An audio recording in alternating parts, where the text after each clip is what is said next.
Hey, Connor.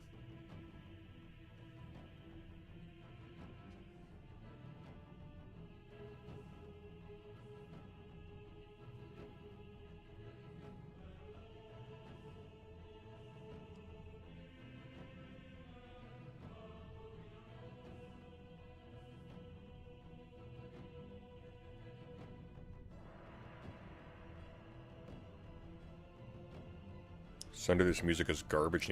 This music isn't garbage. What are you smoking? This music is awesome.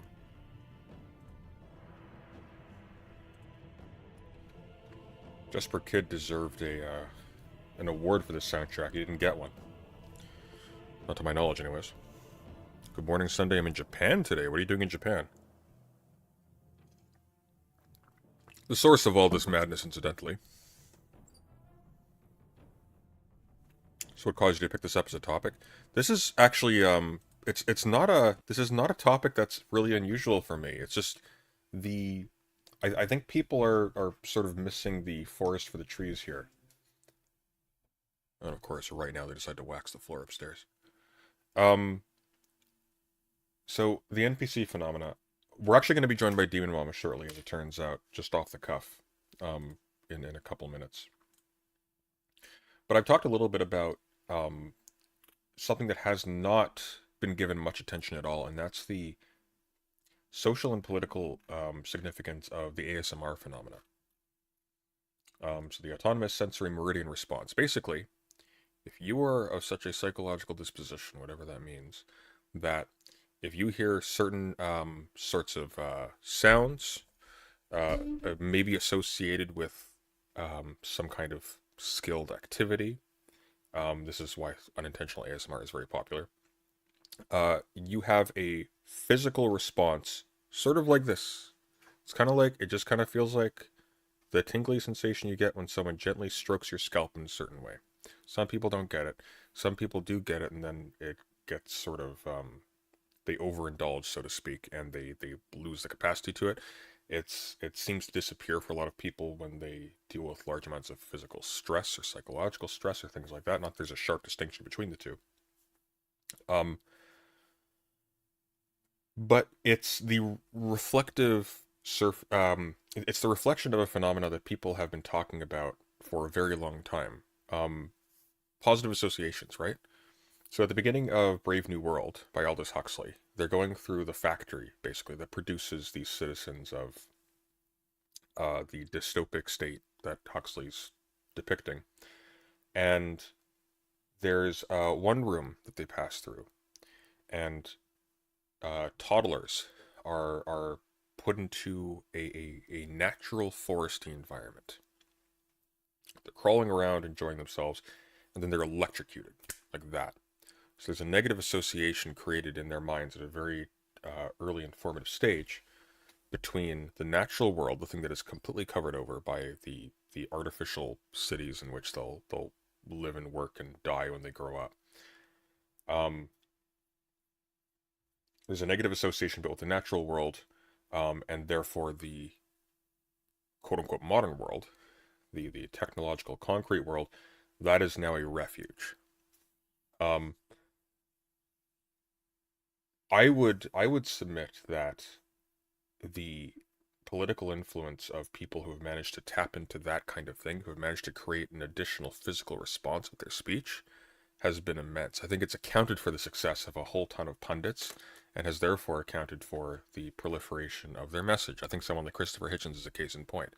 Very dim man, not actually all that clever, very little to really say, but he's situated in such a way as you're kind of formally accepting at the outset, especially if you're naive, that this is somebody with some degree of institutional standing and legitimacy, and his delivery it pushes those buttons. If you're somebody who's like familiar with the ASMR phenomena, if this is something you've experienced, you know what I'm talking about. And this creates a number of really interesting dynamics. Among other things, people will listen to Christopher Hitchens, or people like Christopher Hitchens who talk in that sort of way, more often than other people, irrespective of the quality of their content. They're listening to them. They're allowing them to repeat their message over and over again into their ears, maybe repetitiously, irrespective of what it is that they're actually saying. That's really powerful.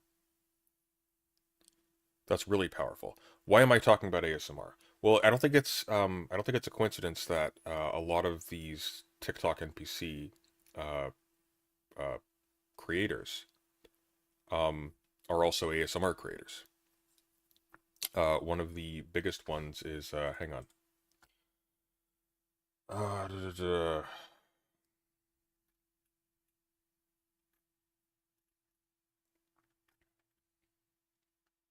Cherry Crush ASMR. If you've seen the that horrific thing here, I'll show you actually. My apologies for whatever mental scarring this incurs. Um,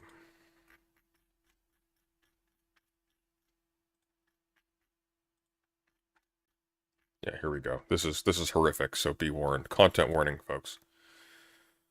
You don't understand what I'm about to show you. This is just fucking horrific, okay?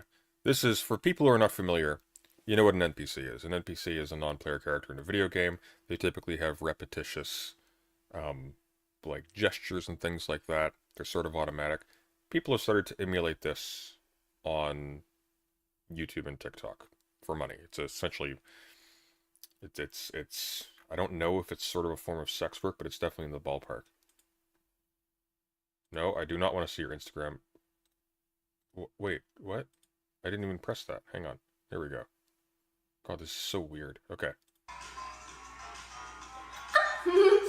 Roses.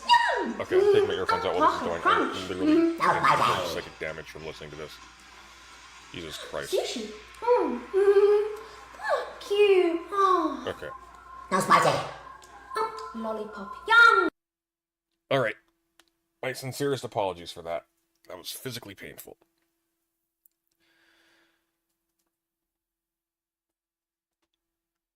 That's what we're talking about. Okay. I wish I had alcohol today.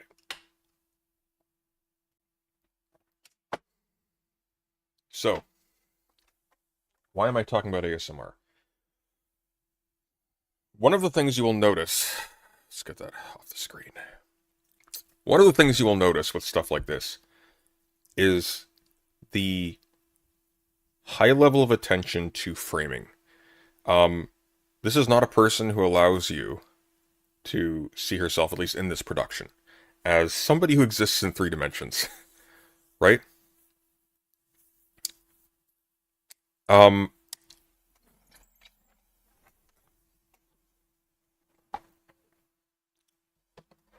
Here's my thesis, okay? I think what is going on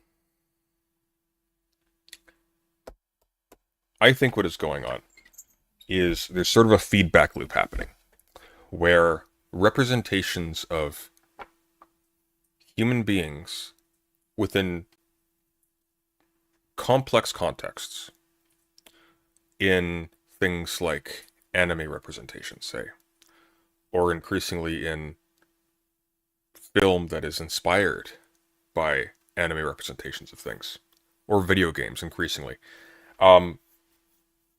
I think that these are creating positive associations with a highly pared down picture of human beings and human relationships in such a way as the actual complexity of real human beings is becoming associated with a kind of ugliness and discomfort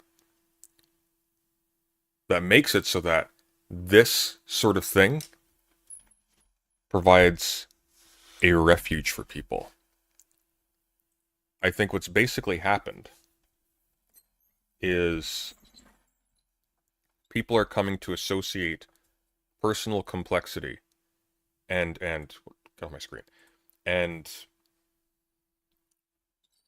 with the existence of lines and shadows and motions, etc., that are not, because what does anime do? Anime is very interesting in how it depicts human emotions. There's different kinds. I'll separate them into 2. So there's like Ghost in the Shell, right? The original one. That is more or less an attempt to depict actual human beings.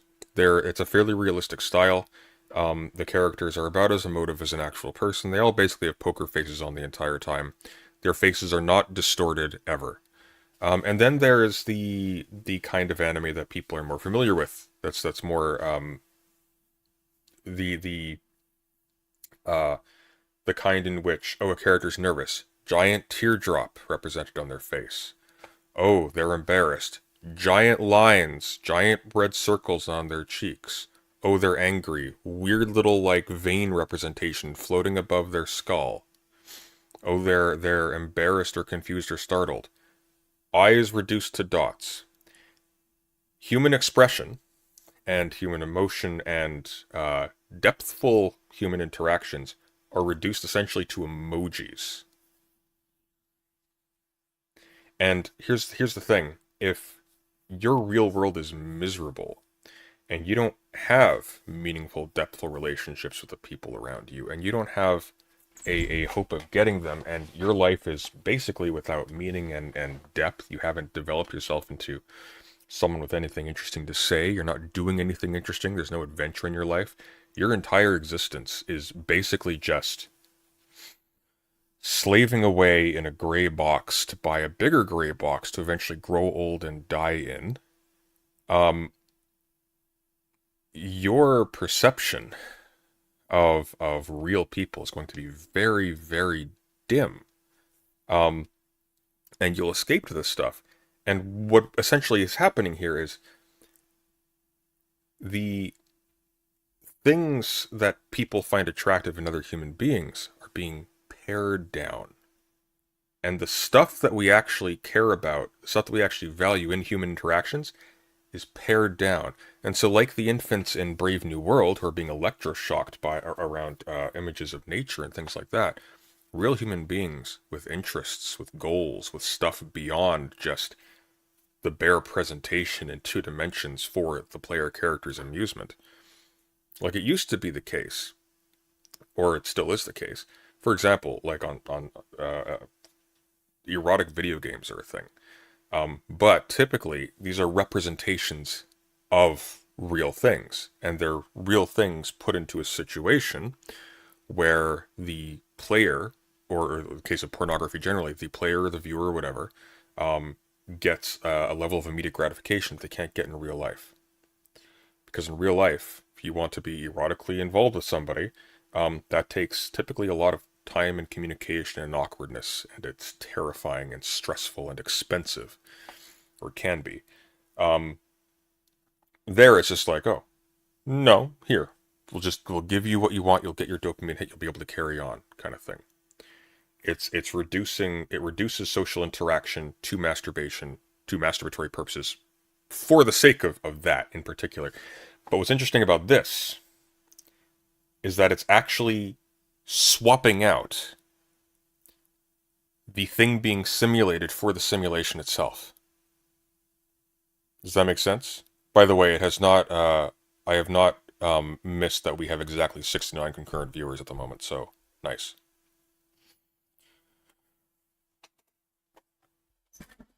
Oh, exactly. No, nosebleed. They're horny. Same thing. Yeah, yeah. Um. So something very disturbing is going on, in which, as a consequence of this sort of feedback loop,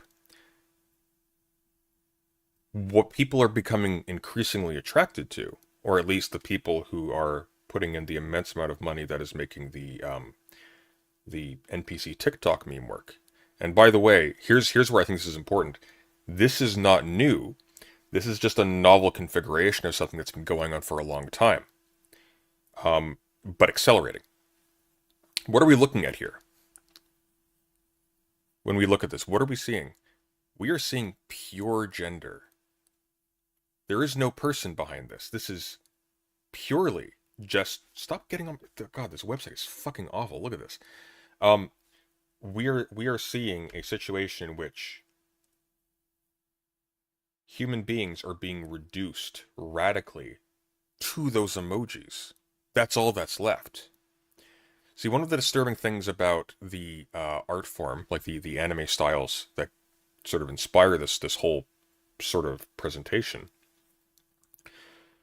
is that they they are minimalistic. If you look at very old anime, they actually have a lot more in common with Western cartoons. There's a lot more ugly lines, bulges, round features, etc., etc. Later on, that starts to go away. Um, and it starts to become so minimalistic and so formalized, I guess, or becomes so formulaic that uh, attractive men and women become drawn in functionally indistinct ways. There's not an inherent problem with that, but you'll see where I'm going with this. And increasingly, characters who are attractive are associated with having fewer and fewer drawn features. Their faces have nothing on them. There are no lines. There are no bones. There's no like cheek structure. There's no anything. Typically, it'll be reduced to something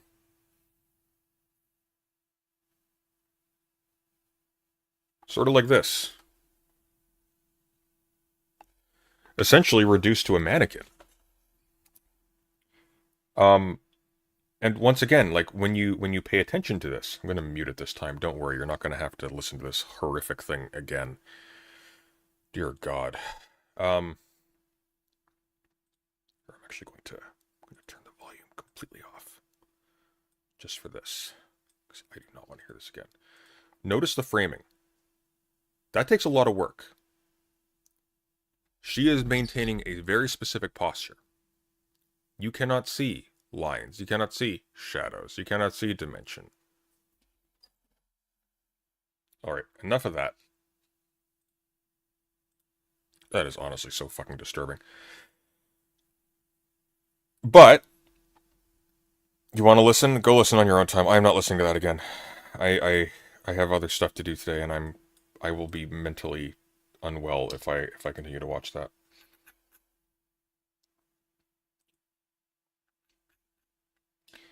So here's what's happening, and it's deeply disturbing. We have human beings who are now modeling themselves off of a reduced facsimile of human beings. And as this becomes increasingly normalized, it already has become normalized. I mean,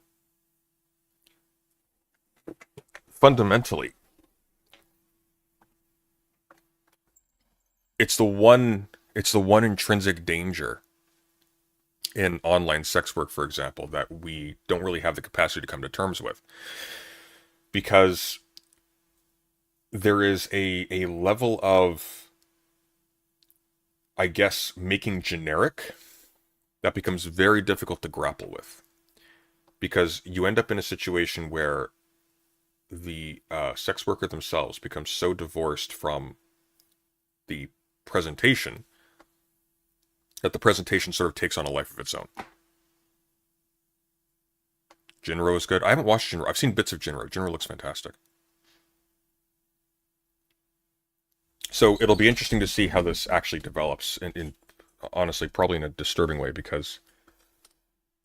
Oh, here we go. Having some major audio issues. Give me a bit. Okay. So Demon Mom will join us shortly. She's just figuring it out. Oh, here we go. Oh, this is interesting, actually. Okay, we have some stuff. We have some stuff here. I am intrigued. Thank you, Connor.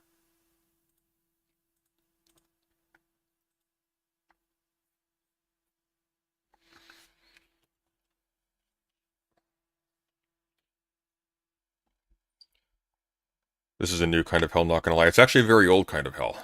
This has been going on for a long time. When you're, Oh yeah, no, there's money in this.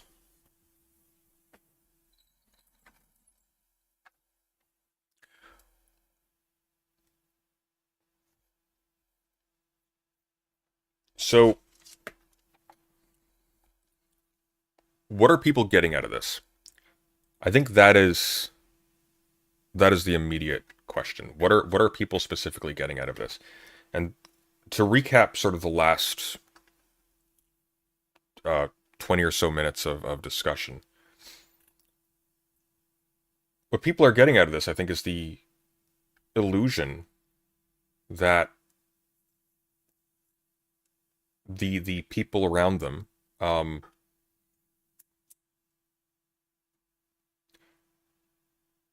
that there is none of the uncomfortable frictive things about the people around them that makes actually dealing with people extremely difficult. sometimes sometimes which makes having relationships with them impossible. Um, it it takes away the discomfort of having to realize that not only are other human beings inaccessible to you, but that you're missing out on something in the process. I think it also flattens them. It's about control, in your opinion? To an extent. I don't think it's really about control, though. See, one of the unfortunate things that happens when, for example, as a cis guy, you have to acknowledge that um, women who reject you are also like full people with depth and value and purposes and intelligence, etc., etc. Um, is that you have to acknowledge that you actually lost at something legitimate. But if an entire half of humanity are just dolls, they're interchangeable with each other. They're fungible. And that makes the failure to attain success in that domain a lot less painful for some people. So I don't think it's about control. I think it's about anesthesis. I think it's actually it's kind of funny. This is actually weirdly a theme in some of the smarter um uh smarter representations of the art form. Um, although they still leverage it, they still play into it, and they still market themselves using it. But like Nier Automata, Neon Genesis Evangelion. I mean, Neon Genesis Evangelion literally has nude depictions of the female characters in its opening title scroll. Sunday, does this tie in with VTubers or parasocial relationships? Oh, absolutely with VTubers. With parasocial relationships, more tangentially, I think. See, I think the difference is that people sort of vicariously live through their favorite political streamers and things like that. Um, or imagine these people as being like their friends or whatever, and they want them to like them. But I don't think that's what's going on here. I don't think, for example, that this person, let's see, where's this horrific ice cream one? Let's find it. I'm gonna traumatize you with it here.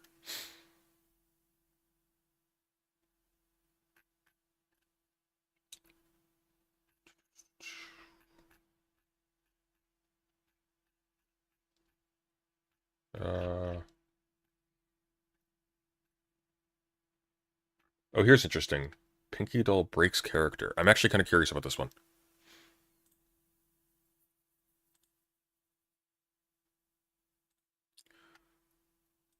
So this is the infamous. This isn't the ice cream one, but this is the one that here I'll show you. I'll show you the actually. This is the infamous one. I think this is it.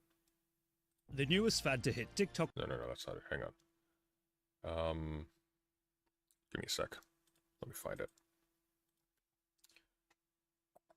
Uh, who is this one again? Pinky Doll, right? Pinky Doll ice cream. Once again, my sincerest apologies.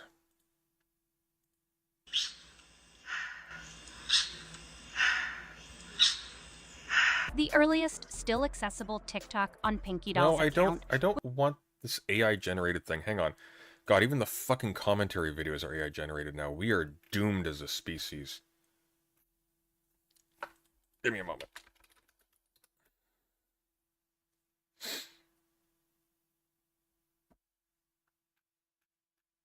Ugh. Ugh.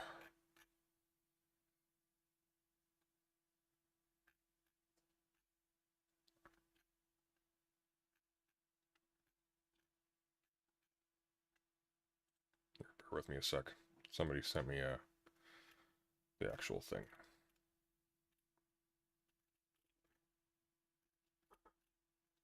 I'm sure it's in the actual article I was just looking at. Let me find it.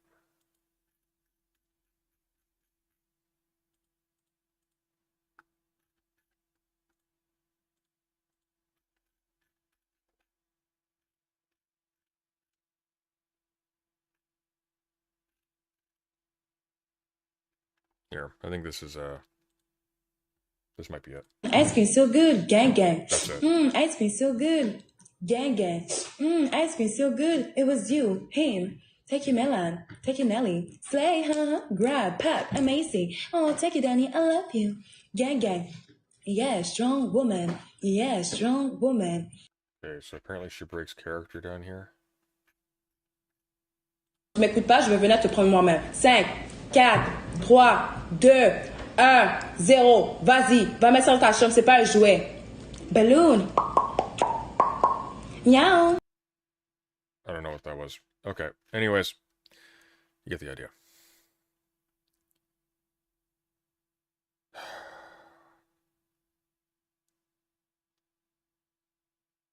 I don't even know how to read this performance. Well, good, that just means you're still sane.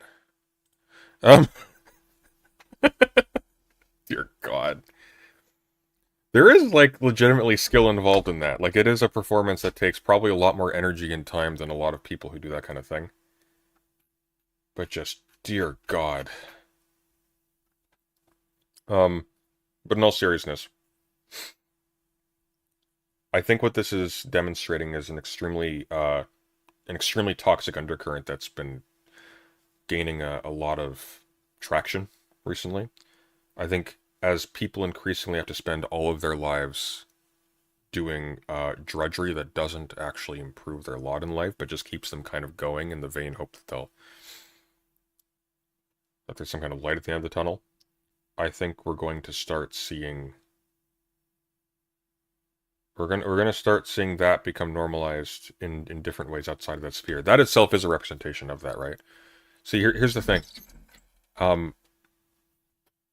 What that is enacting is something that people are already engaging in long in advance of the NPC TikTok thing starting. What do I mean by this? The reason why people are pretending to be NPCs on TikTok as a form of sex work is because they recognize that people were already using actual NPCs for that exact purpose. Yeah.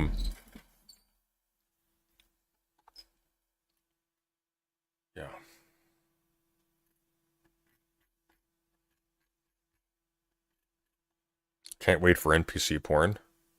I got bad news for you, my friend. Or good news, depending on who you are.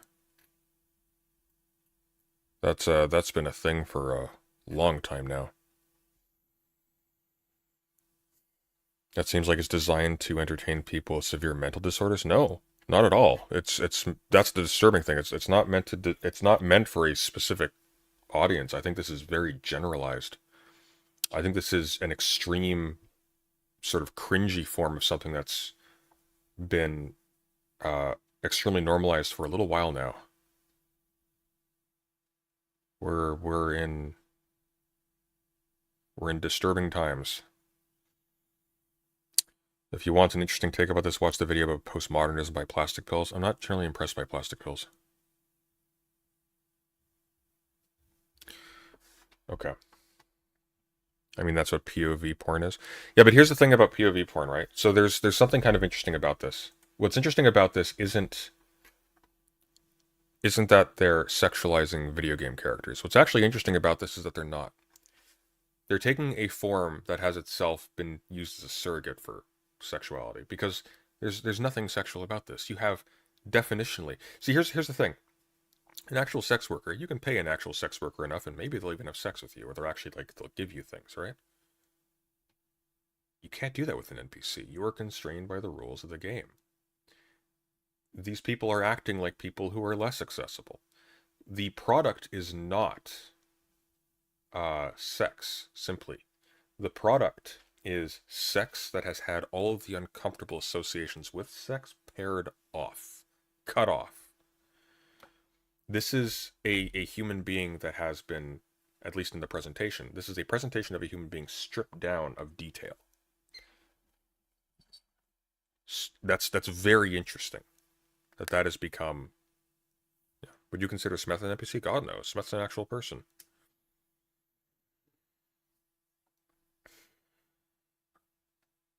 Now, I think there's I think there may be like some overlap in terms of things like debate tropes. when people sort of imitate like the Vosh or Destiny thing in online debates. I mean, there's something similar going on there. These are essentially shorthands for descriptions of a context, but I don't think they're identical.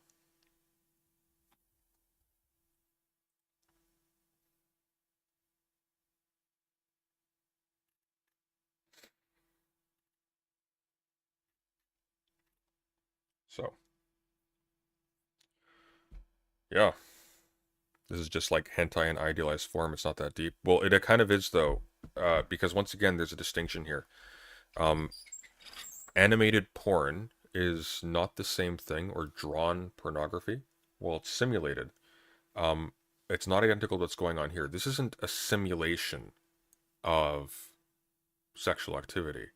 This is the sexualized simulation of simulated activity. You see?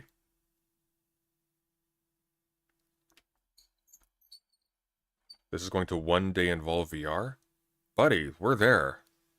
Not one day. That one day is in the past. This is the world we're in now. You guys got to catch up.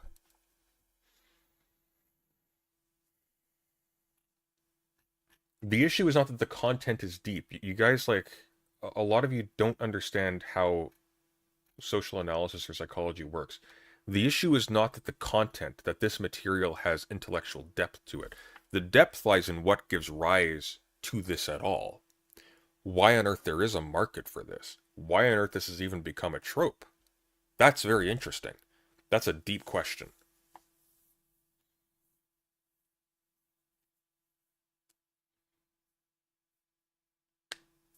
Well, that's the thing, Karasu. It's not even a replication of hentai. That's what's interesting about this. This is a representation of, like, a shopkeeper. Like, this is the person bouncing behind the counter at the bazaar in Ocarina of Time. Hey! This is Pro ZD as porn, literally. Pro ZD as depornified porn.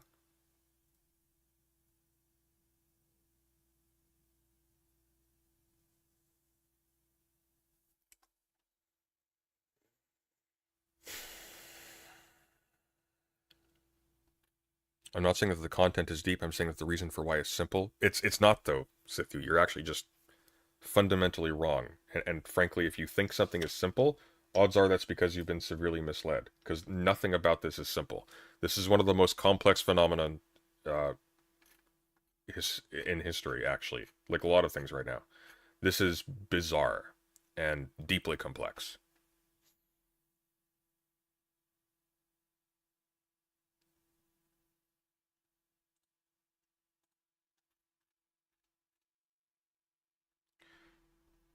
Oh, how's it going, Doom Mama?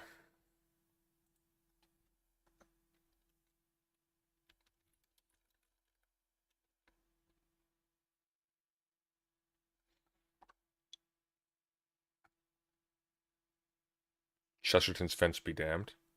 Chesterton, I mean, Chesterton is not much better. Chesterton engaged in a lot of the same thing at a much earlier stage of development. So, when you have an association of beauty with innocence, for example, that works both ways, right?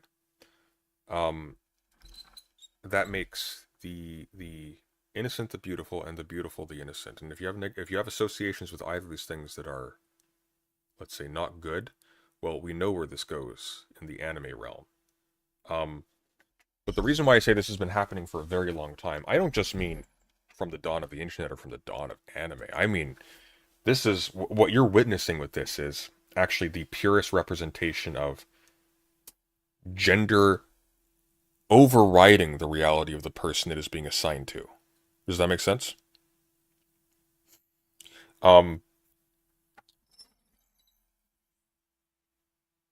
This is substantially worse. This is actually, if you look at like the trad wife memes and stuff like that, this is essentially a strange divergent tangent from that. that sort of distills the essence of what's going on in that case, because that's actually just a more complex form. It's had less pared away. So they imagine a person in a specific set of vocations and tasks in a specific role, and that becomes a part of the whole aesthetic of the person themselves. It is purely aesthetic. It's no less aesthetic than the dress or the makeup that they wear. But it includes a wider context as well. What we're seeing with the NPC TikTok stuff is essentially that, but pared down so much that there's not even the capacity for real life in there. It's deeply disturbing. And deeply destructive, because if you're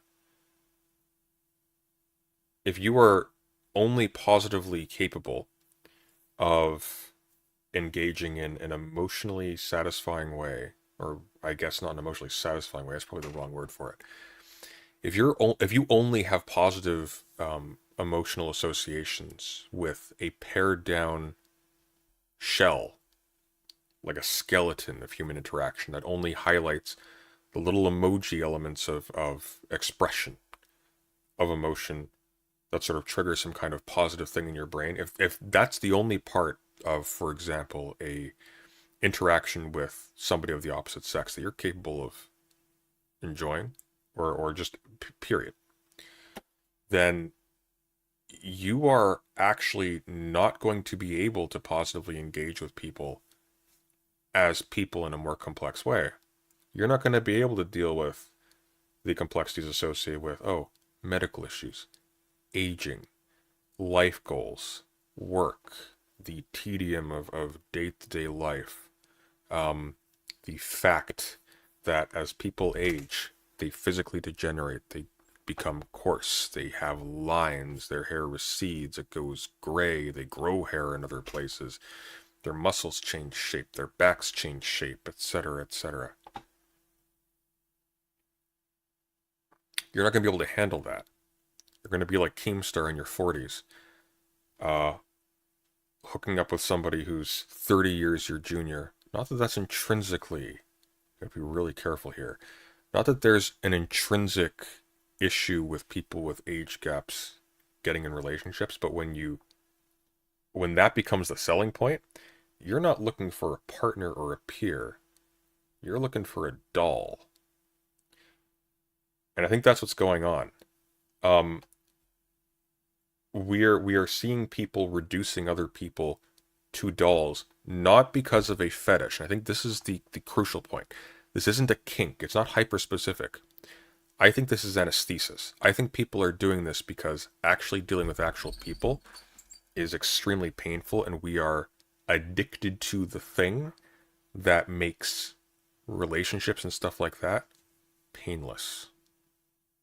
By the way, this is something that Evangelion actually goes into. It's one of the things that makes it great, even despite the fact that it's also very guilty of facilitating a lot of this as well. 40s minus 30 years. Oh, is he in his 40s? Okay, 20 years. 20 years, okay. Keem's with somebody 30 years his junior in particular, that's very bad. Look, I'm talking about in terms of adults, okay? Talking about like 20 and 40 kind of thing. Alright, brilliant. We got Demon Mom on. Thank God. Hello. Howdy. How are you doing? Good. How are you? Can you hear me fine? Oh, I can hear you just fine. Your voice is like the sound of an angel after the fucking nightmare I just was subjecting my audience to. What are you subjecting your audience to? We watched two representative clips of Pinky Doll and Cherry Crush. And dear God, that is psychic violence if ever there was Really? some. You think it's that bad? I don't know. I do think there are times where it squicks me out. That's for sure. It's pretty bad for me. Maybe I'm just made of weaker stuff. I mean, I do. It is highly repetitive, and it's very like a lot of exaggerated expressions and stuff like that. But yeah, I'm sorry. Sorry, it does so much damage to you. I can understand it. It definitely put me in a mood the first time I saw it. I was like, what the fuck is this? This is weird even for me. And I'm a big fan of ASMR, and there's some weird stuff in ASMR that definitely definitely bothers some people. Clearly my video on ASMR certainly got some people worked up. But yeah, it has a slightly different it definitely seems to be hitting on some different things than ASMR. Although it is interesting to me that there are a bunch of or at least one major ASMR person. You mentioned Cherry Crush. Yeah. Cherry Crush is like a really, really well-known ASMR Yeah. performer, like one of the biggest. Well, maybe not one of the biggest, but pretty large. Let me check real quick. I can probably get you stats. Well, I think Cherry that, Crush ASMR has Yeah. 1.02 million. So actually, yeah, she might be one of the biggest ASMR creators. well, I think they bleed into each other quite a bit. I think the common thread here is um, uh, audiovisual media that triggers a specific type of physical response. And I think that's true. Oh, are of both. you trying to imply there's like a sexual element to this? No, not at all. But I mean, even people who will say, for example, that ASMR is asexual, and I tend to largely agree, although I can't speak for everybody, of course. Nonetheless, people will tend to Wait. You said it is a sexual experience or is asexual? asexual. One word. Okay, yeah. Yes, Yeah, non-sexual. Yeah, I think a better way to put it would be it's not intrinsically sexual at all, or for a lot of people, it's not sexual at all. I can't speak for everybody, of course. People are wired in different ways. But I think even people though who will say that, if they're asked to describe it, they might offhandedly say brain orgasm or something like that. That's pretty common. Yeah. But then people will Some describe people- a sneeze that way as well. Yeah, when ASMR first started, there was a definitive attempt by creators mostly to distinguish it heavily from people did call it Yes. like orgasmic in some ways. I don't think that's accurate. No, And me neither. again, I say this from a position of somebody who enjoys a lot of ASMR. I'm very open about that. Oh, likewise. Well- Actually, just to highlight that point as well, there's an entire subgenre. I mentioned this earlier briefly when I was talking about this stuff. There's a subgenre of ASMR called unintentional ASMR. Yes. And I think that's really important because what that highlights is that it's not just the physical association with sound, it's sound and context, typically associated with something sort of very grounded and practical or in dealing with a lot of finesse or highly technical Yes. information. So medical ASMR by actual like doctors doing checkups and things like that, or like talking about health issues. extremely popular. Extremely popular. Yeah. That's the stuff that I find fascinating. Chiropractors are one of the main sources of unintentional ASMR, like completely unintentional. Like Yeah. chiropractors will film sessions for, quote unquote educational. All whatever you think of chiropractic aside, we're not talking about that here. I totally understand people, who get mad about the quackish elements of chiropractic, but regardless, Yeah. people will film videos with the purpose of being informative about chiropractic or instructional in some way, and the result will be they'll be watched by millions of people for the purposes of ASMR because it's like a soft, it's like a soft spoken, highly technical, somewhat intimate, but not intimate in like a sexual way. It's like Yeah. there's a connection between the doctor and the patient that I think people, sort of attach to. I have a hypothesis. yeah. I want to know what you think about it. Sure. So, as well as like people talk a lot about like the sort of experiential components of ASMR, what it's like, etc. Less talked about is how people lose it, right? So people can, for example, lose the capacity to enjoy ASMR or experience a response to it as a result of overexposure, but also very frequently as a result of stress and overwork and stuff like that. And a lot of like ASMR producers have talked about this because they're doing this to themselves in the course of producing this content. I know Springbok ASMR had a podcast interview a long time ago where she was talking about how she actually can't experience it anymore at all. Yeah. And I do. Yeah. In fact, there's an entire sub genre within ASMR that is called tingle immunity. Which is like designed to help you break through the desensitization. That's from, interesting. Like, listening to ASMR very frequently. In fact, it's pretty interesting because one of the interesting things about that type is that they're usually made by very experienced ASMR people who are catering to members of their audience who've been following for a long time. Oh. as an example of this. Not to hijack this and turn this into an entire discussion about No, ASMR. no, I think that's Um, I think it's extremely relevant to this. That's actually how I yeah, opened up talking about this. Yeah. if you're interested in looking into, just anybody who's listening to this interested in learning more about this, Softly Galoshes is a ASMR creator, like, you know, like the Boots. Softly Galoshes is an ASMR creator who's been going since like the beginning. Like, I mean, like, if not like like at the like creation of the term ASMR, then very shortly after. She's been doing it for a very long time, and um and one of the sort of regular things she does for her patrons is these sort of specialized tingle immunity videos that are Hmm. specifically designed to try and work it out. And she's done so many of them and gotten so much feedback on them, that she'll talk about her sort of theories as to like how you disrupt that sort of immunity and how you disrupt that sort of desensitization. Um, because, you know, uh there's a, you know, most people who seek out ASMR are doing so because it is a stress relief, you know, similar to like getting a Yeah. massage, right? Or something like that. But obviously significantly, literally free to access in most cases. Hmm. And much less, there's a lot less, you know, you don't have to go to a place, you don't have to book an appointment. There's none of that. You can just go on the computer and listen to this thing, and it gives you a certain level of relaxation or soothingness or whatever. Um, and so it's interesting to me that there's been this whole evolution over the years that you can see of people seeking this out regularly, finding themselves no longer getting the feelings that they got before from certain things, and then finding new ways to engage in it. And that's something I myself have experienced over the years as well. There have been periods of time where I get that so-called immunity, the immunity to the ASMR Oh yeah, tingling same. feeling. Yeah. Yeah, most people who have will sort of, you get temporary burnout. Now, Or burnout from specific kinds, and you have to yeah, shift. exactly.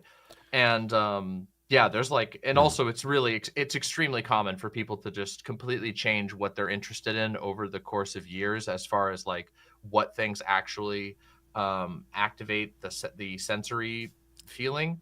That's an But excellent anyway, segue. That's an excellent segue yeah, though, because here's my hypothesis.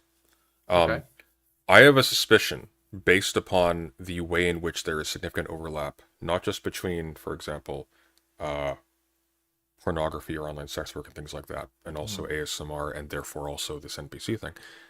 I think, in addition to this, the existence of things like uh, unintentional ASMR as like a thing that's people have a specific interest in. In fact, it's one of the most popular, as you put it, Mhm. kinds out there, but also of people are very perplexed because there's this genre of YouTube video compilation, satisfying video compilation, and you will see just finesse demonstrated in some kind of like in machine movements, Oh yes. in art, Um. in some kind of practical activity. Here's my hypothesis very quickly, and then I'll let you jump in. Uh-huh. Um, I have a suspicion that the reason why ASMR is only being talked about now, despite the fact that we supposedly should have been able to talk about this for hundreds and 1,000 years, because Mhm. I mean, for God's sake, some of the most ASMR quality videos are clips from period pieces where you're just hearing the creak of wood on chairs, the That's scritching true. of antique Yep. plates. I think we experienced this sensation with a lot of things, and I think it was so ubiquitous, it wasn't worth pointing out. I think when Aristotle, for example, talks about there's a certain pleasure inherent in life and stuff like that, I don't think he's talking about the bare, like, sort of like, if pressed, you can sort of abstract away from the fact that you don't want to die despite the fact that your life is miserable or whatever because there's some pleasures. Mhm. I think people actually associated a really positive thing with a lot of the activities they did in their day to day, and I think it's our extreme alienation or the extreme repetition of those other things that has made it so that when you find that now becomes a novelty. Yeah, well, I think there's a truth to that too. And also, I mean, I think there's a couple of things I could build off of that. I Hmm. think that like one is um uh, people have for a very long time found um you know, they didn't call it, like you mentioned, they didn't have the term ASMR. That's a fairly Hmm. new thing, which I put this on the ability for like people to find corners of the internet and share experiences and then rapidly propagate that information and then have it be like honed down on really quickly at the speed of information. But like, I mean, barbershops, coffee shops, um, uh, um, libraries, these are all places that have that are, first of all, frequently replicated in ASMR. Like, they're some of the Yes. most commonly replicated locations in ASMR. But they also are places where you will be surrounded by gentle sounds of pages turning, of people shuffling books, of people quietly discussing in the distance. These things that are sort of associated very strongly with ASMR. So I Sort of think agree I with would that. agree that, and I think that people have even cultivated it in different forms in the past. Mm. Audio soundscapes are nothing new. You know, fire crackling videos predate ASMR by a long shot. And just sitting by a fire for long hours, or even listening to music by the fire, or listening to somebody speaking on a radio by the fire, are things that pre-exist all of these.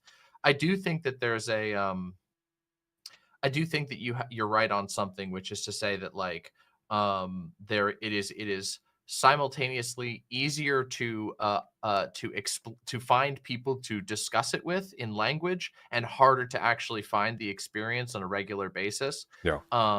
Especially in the sort of, you know, the fact that we had a pandemic raging out of control for a very long time. Like, people weren't going to these locations where there was a passive, you know, quiet social space with Hmm. soft sounds and whatever, and sometimes deliberate sounds.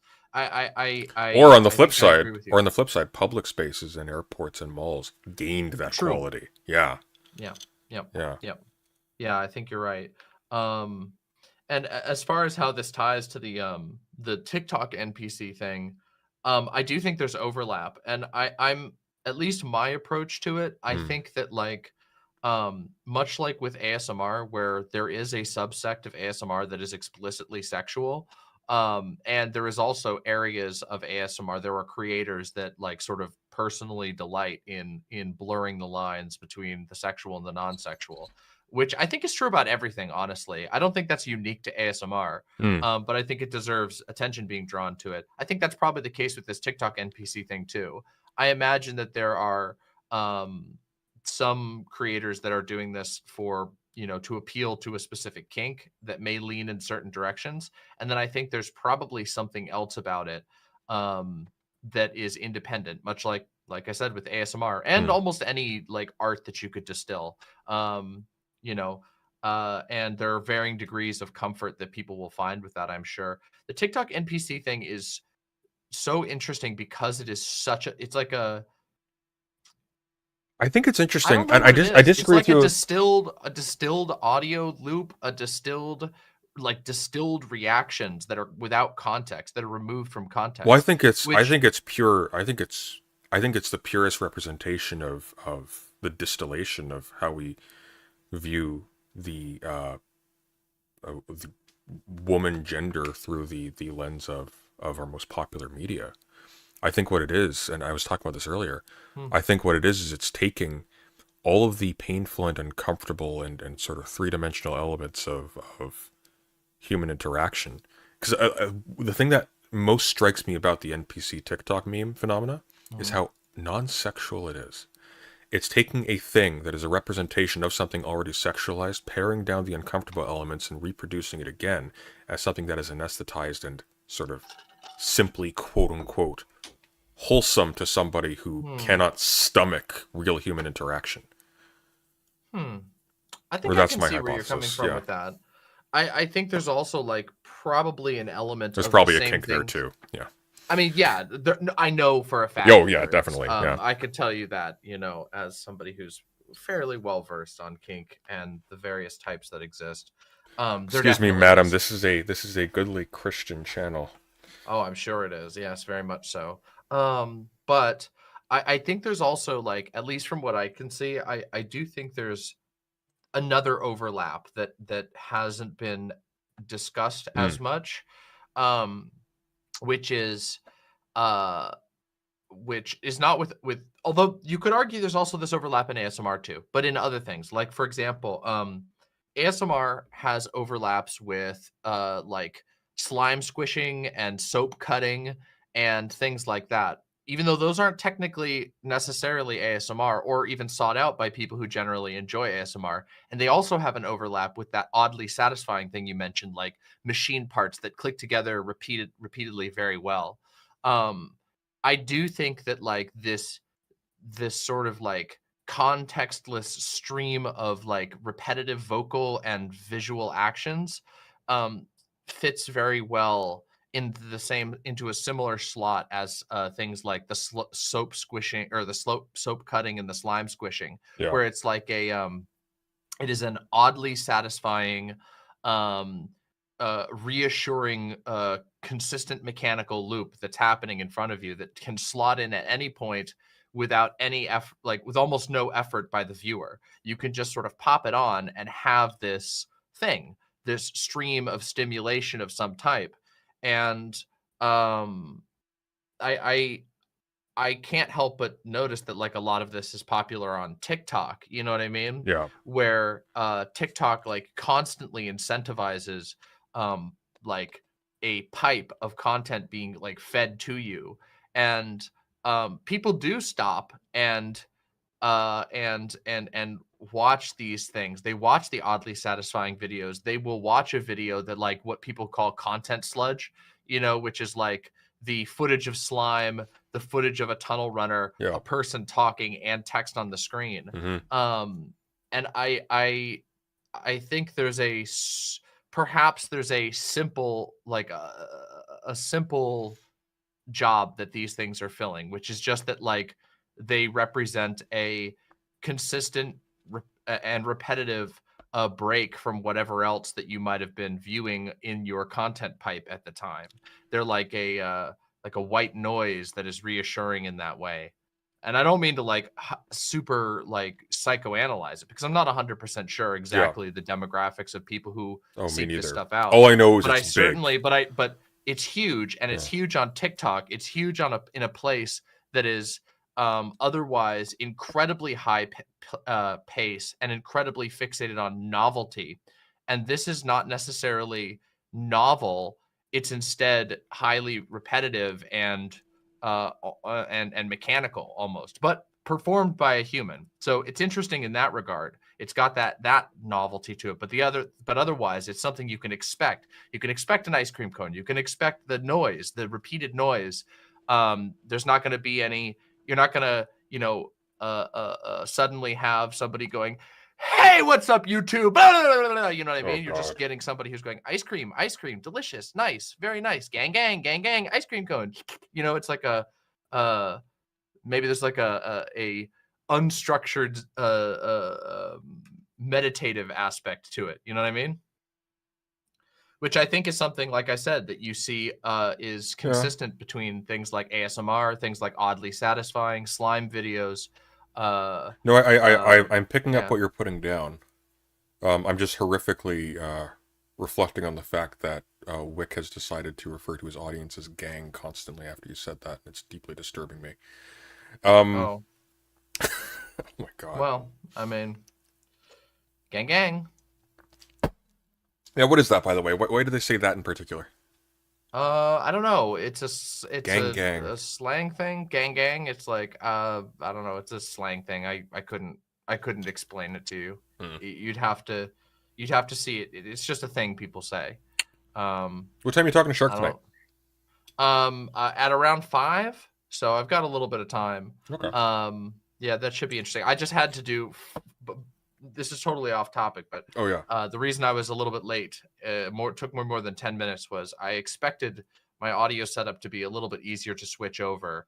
Every time I do like a Discord conversation where I'm having two people, where I want like to have video that I'm able to share with someone else, I always end up having to do all of this. I have to do all of this this work to reset my settings because I moved down to like a single computer setup when I do that type, just for a number of reasons, and my audio got completely borked, but I was actually able to fix it, and I assume that I sound rather good to you right now.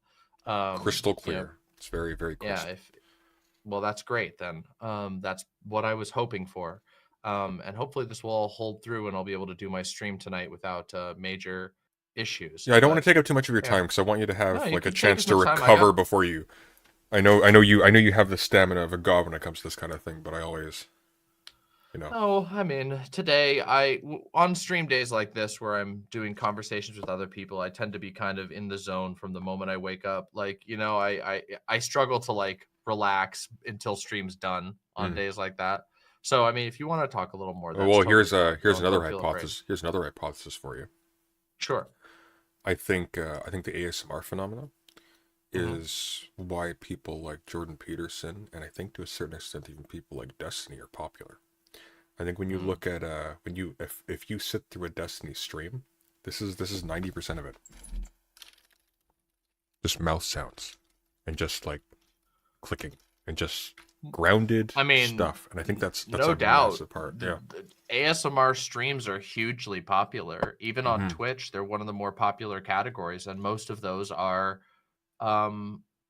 as far as like what's actually happening, indistinguishable from the ice cream gang pop pop pop, like, you know, those sorts of things are they all I mean, that quality is the same, that there's like a background noise element to it. And yeah, I mean, I can't say that I blame anybody for that. I think that like podcasts have that same effect. A lot of people listen to rambly podcasts about niche subjects where their attention is not entirely demanded at every moment, just because it's a form of stimulation that doesn't demand you to look away from it, you know, or that doesn't demand you to look at it at all moments.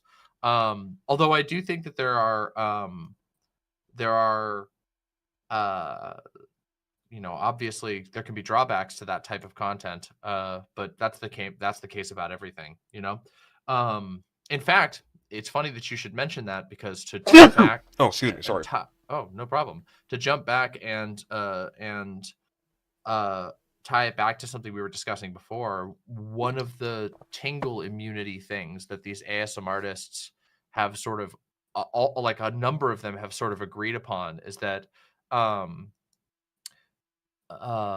active listening to the ASMR can sometimes help people overcome the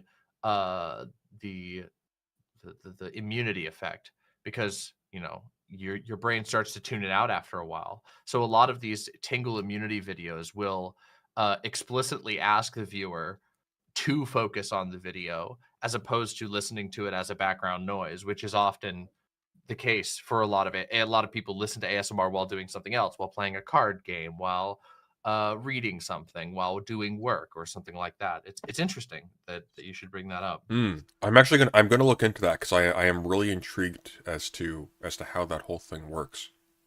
Yeah, there's a because there's kind of a feedback loop going on there. Because I'm kind of wondering if you have to sort of artificially and deliberately recultivate the sensation, are you not at some fundamental level also like fundamentally changing what the triggers were initially? Because you're sort of you're doing a lot of really weird stuff there. Yeah, I think the interest. I think that's accurate. And the interest for me is in like, because I don't think ASMR is its own discrete thing. I think it's I think due to the types of mediums in which it is experienced, I think we've isolated it to the audio, because that's just the thing that's accessible. I don't think that I don't think that I would agree with you, by the way. Like most of the most ASMR creators acknowledge visual and contextual elements, you know, pretty obviously. Although, of course, I think early on there was a lot of fixation on the audio aspect. Like, I mean, visual triggers is like a whole subsection, which is kind of funny because it's like the auditory aspect is fixated a lot when people talk about ASMR. But no, I would say that visual stuff. Well, they're ASMR videos. That's the primary medium. It's not podcasts. Yeah. There are a lot of audio tracks. I mean, Spotify is absolutely filled with ASMR just tracks, but but yeah, the visual and contextual elements are really, really important. And obviously, I think from the beginning, most people would acknowledge that like there are social elements that are very important to a lot of people as well. For example, like you mentioned, the medical thing, right? Hmm. A lot of like I said, the earliest sort of intentional ASMR things are often some of the earliest ones were role plays as a doctor, where somebody isn't a doctor, but they are doing doctor-like things Yes. to specifically, emulate that experience. So it is interesting. Another one, of course, that's very common is like makeup artistry is another one that's really, really common. Someone doing your makeup, Hmm. or barber shops, like I mentioned before, not just the actual location, but the engagement. In fact, the there is a I would say that ASMR and the barbershop thing are like an overlap that don't even have a full overlap anymore. Like Yeah. there's this whole world of barbershop related content now where people just go, and there's a guy whose entire thing, and he, if I remember correctly, he started with an interest in ASMR, and it sort of grew far beyond that. Now he just goes to barbershops and films his experience at different barbershops with extremely high quality audio and video. And that's his whole thing. And this channel's huge. Hmm. It's like, I think his name's like the Traveling Barber or something like that, or something along those lines. And it's just like, oh Oh, my I used God, to like, watch what's his name, David Hawley, the guy who owned like a barbecue, had like a bunch of tattoos on himself, and I used to watch those for the exact same reason. yeah. Yeah. There's an incredible amount. It's really interesting to me. I know that we keep going off. I know so much more about ASMR. I know we keep going off that. Yeah. I can't help but draw comparisons between certain elements of Oh, the I don't think we're going NPC off thing topic at and all. I think they're directly connected to each other in yeah. some intrinsic ways. I think the main thing with the NPC thing though, and I think why it's disturbing, whereas ASMR is kind of purely interesting aesthetically, or psychologically, is that the NPC thing is uh it's sort of doing the opposite of what Evangelion does. Evangelion sort of titillates the viewer just very disturbingly. Even in its intro cutscene where it shows like nude silhouettes of the main characters and things like that, and it leads with that. But it breaks down the psychology of the viewer, of this kind of thing, sort of in a similar way to what Nier Automata does, Mhm. with its depictions, sort of over time. Um, I think this is kind of the reverse. It's kind of sticking within the comfort zone of the intro cutscene, not examining it too hard, not paying attention to the actual Like complex sort of like yeah. deliberately avoiding things that could Yes. become complicated. Yeah. I think you have a point on that, honestly, of like it being distilling down like a smile. Yes. Like you're getting repeatedly a smile, a smile, a smile. Oh, that's great. That's great. It's like a small dopamine hit for a specific thing. Whereas and there are there are types of ASMR that are like that as well. Hmm. There are types that like fixate very much on a very specific thing. Um there's some really weird ASMR out there, and there's some really experimental ASMR out there. Um, and then there's ones that go in the total opposite direction. I find it interesting. Maybe you're right in saying that like perhaps this NPC phenomenon is closer to a subsection of ASMR than I had previously given it credit. Maybe it is like a very specific thing that like that the smile, the smile, the smile, the positive reinforcement, the positive reinforcement.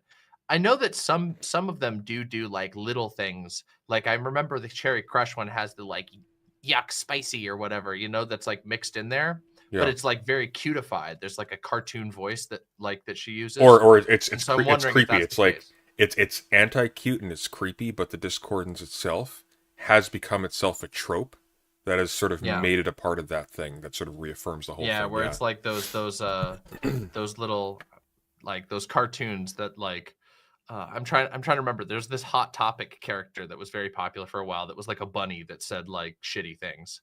It's Oh, like a bunny that said fuck or something like that, yeah. Do you remember that? It was like I think it was like the first one that gained popularity was like a bunny with a knife and it's or Oh, it was a bunny with a rock, and it said, "Boys are stupid. Throw rocks at them." But it was like a cute bunny, like that Yeah. kind of thing. Where it's like, Aerith saying shit in the Yeah. Final Fantasy VII remake was a big deal. yeah, yeah. Yeah. Well, anyway, Anyway, yeah.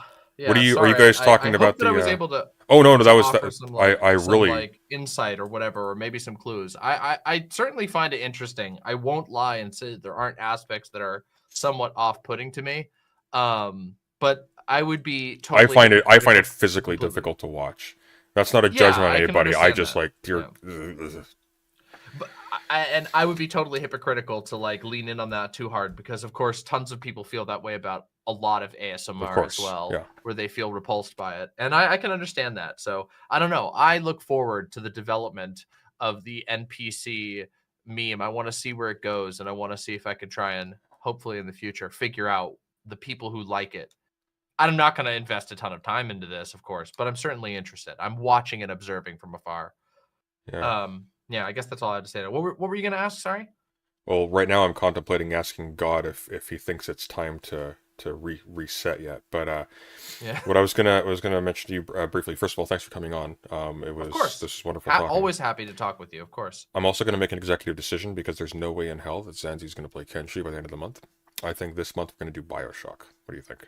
Ooh, I'm totally down to do BioShock. I've played that like 3 times. All right. For people who are confused, that's for the next episode of the Left Trigger podcast, which will be Which y'all should go check out. Go check out Left Trigger podcast. Our first episode on Stray was super, super interesting. The conversation ended up being awesome. It's basically me, Present Sunday, and Zanzi all discussing politics, game design, stuff we like about games, stuff we don't like about games. And I think you guys are going to really like that podcast. So you should go check it out. Yeah, the first episode is on my channel. We're gonna move them over there slowly as Zanzi figures out the admin stuff. But that's where fine. it's gonna be eventually. As long as people can see it and that they're willing to follow it, that's what matters. Are you just talking with Shark about the Soul Bunny stuff and whatnot? Yeah, I'm gonna try and have it not. I don't want the conversation to get stuck only being about another content creator. So my goal is that I'm planning on asking Shark about his feelings about the whole thing, about his perspective on it, because obviously now I've shown Foreign Man's perspective on it, and I've listened to Soul Bunny's perspective on it. So I wanted to make sure that Shark expressed interest in wanting to be able to speak his side of things. So I want to be able to do the same, and I want to ask him some, structured and perhaps pointed questions about the whole incident and whatever. And in the name of, I don't know, maybe moving beyond this, because I agree. I can't help but feel like this has been a long one. We can't This has been a long afford this. Like at a certain point we're gonna have widespread burnout, and it's just gonna resolve in, well, we're just gonna be doing drama again. And that's essentially all this is. This isn't even politics anymore. This is like and I think and that's it's in both directions too. And I think one of the things that I think you held my feet to the fire on a little bit when we were talking, not directly, but sort of implicitly. At least that's what I was taking from it, is that the super hostile reaction to this, even if it may be earned, it is fundamentally engaging in the same thing in terms of its ultimate effect. It's not positively fixing it. Yeah, I do think that there is that problem. There's a it's hard because in a certain way, me getting angry at Foreign Man's video, even if it's a genuine reaction, is also contributing to this whole thing. And I've noticed that, and it's I'm hoping to talk about this more on my stream, but I don't want to be a scold to anybody about engaging in drama content, because God knows I've done some drama shit in the past, and I've gotten my feet into drama before. I just feel like there's got to be a line somewhere, there has to be. And I feel like a slap back and forth between two creators is one thing, but like weeks leading into months, leading into potentially years of back and forth on the same handful of topics becomes genuinely, I mean, I mentioned this when we were talking on Keffel's stream. It becomes genuinely alienating to everyone and anyone. And so I guess where I'm at right now is just that when and if I'm talking about it, I'm going to talk about it in a way that is hopefully demonstrating a desire to move forward and to engage more productively, and to say, okay, guys, let's pack it up a little bit. Let's wrap this shit up. Not out of a desire to like shut down anybody's pain or grievances, but just because like at this point, I don't know what anybody's gaining at all. Anybody.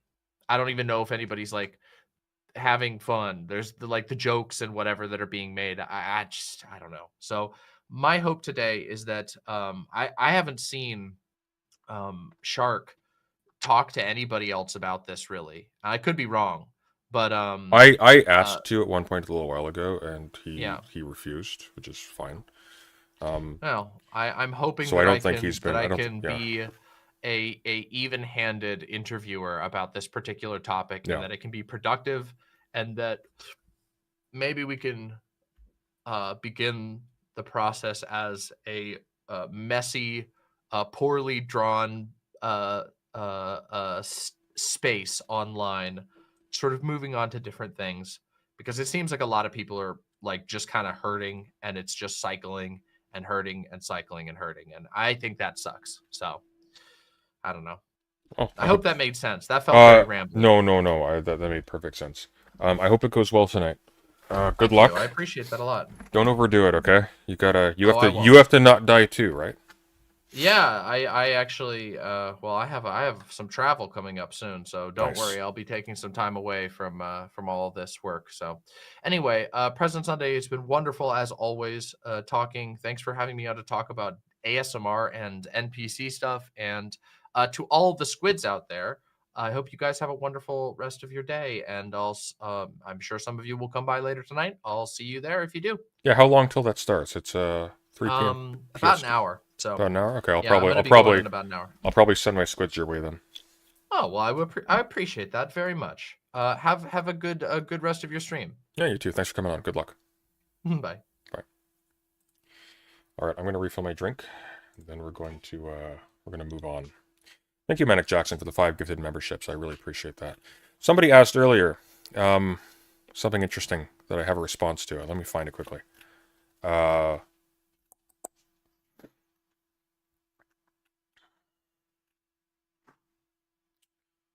Somebody asked, here we go. Lily Tenshu's asked, how do you actively listen to something that says nothing?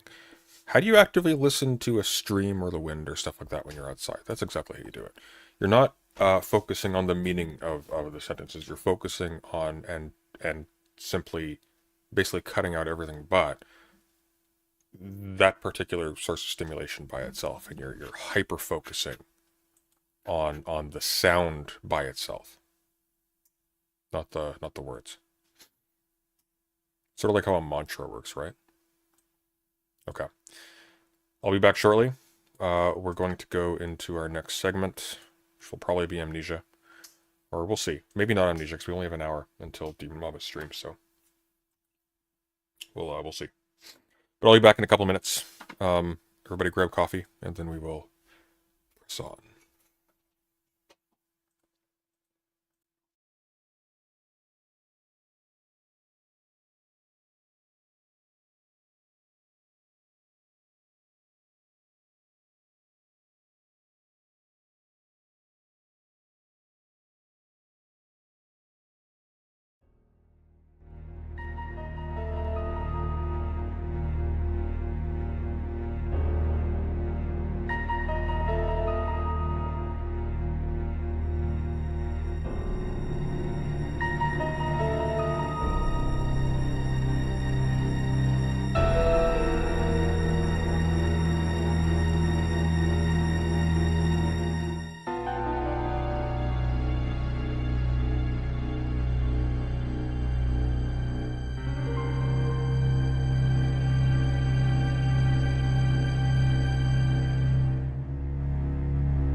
All right.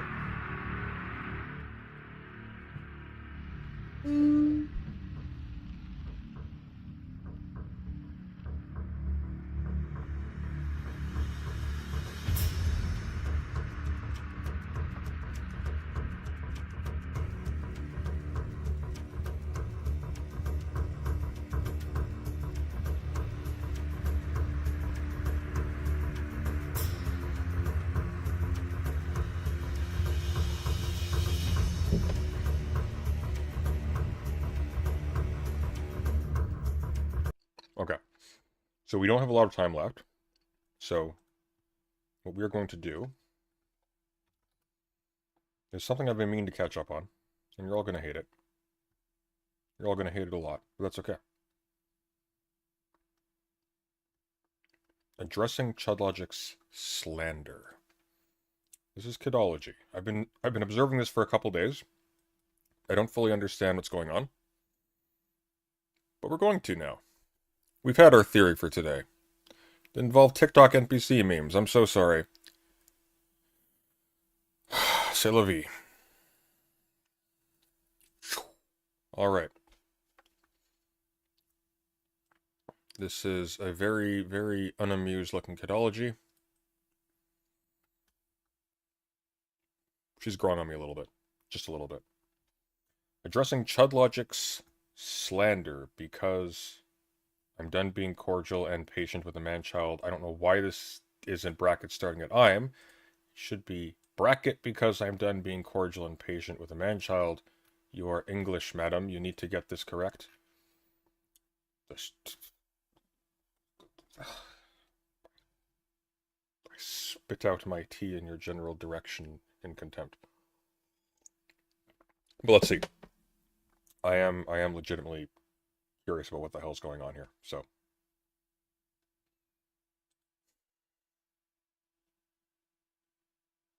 Sunday, will you check out the Skibbity toilet lore? I will check out the Skibbity toilet lore if you super chat me $50 today. Otherwise, dear God, no. That's my new policy, by the way. I forgot to pin it here. If I'm doing drama, and what we were doing just now is theory, not drama. If I'm doing drama, I will take if I make $50 in super chats, the person who breaks that threshold or who donates $50 gets to make me skip the current drama segment to the next thing. On demand. And I think that's fair. Gets me the money I need to keep the channel running, gets you what you want.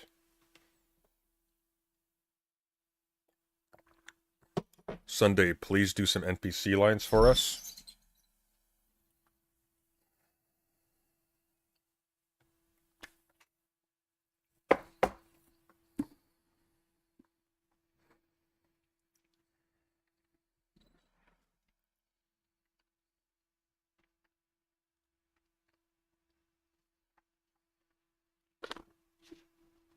Absolute spirit. Solving the system of German idealism. Yum yum. There you go. That's what you get. Fuck you. Alright, here we go.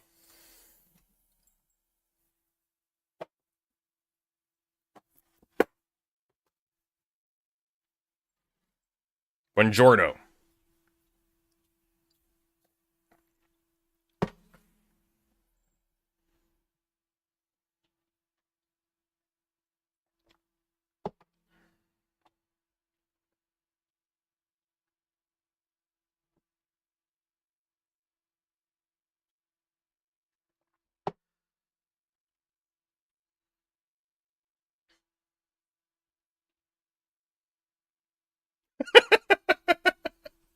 It isn't a Kidology video. If a solid third of it is in her figuring out technical difficulties midstream.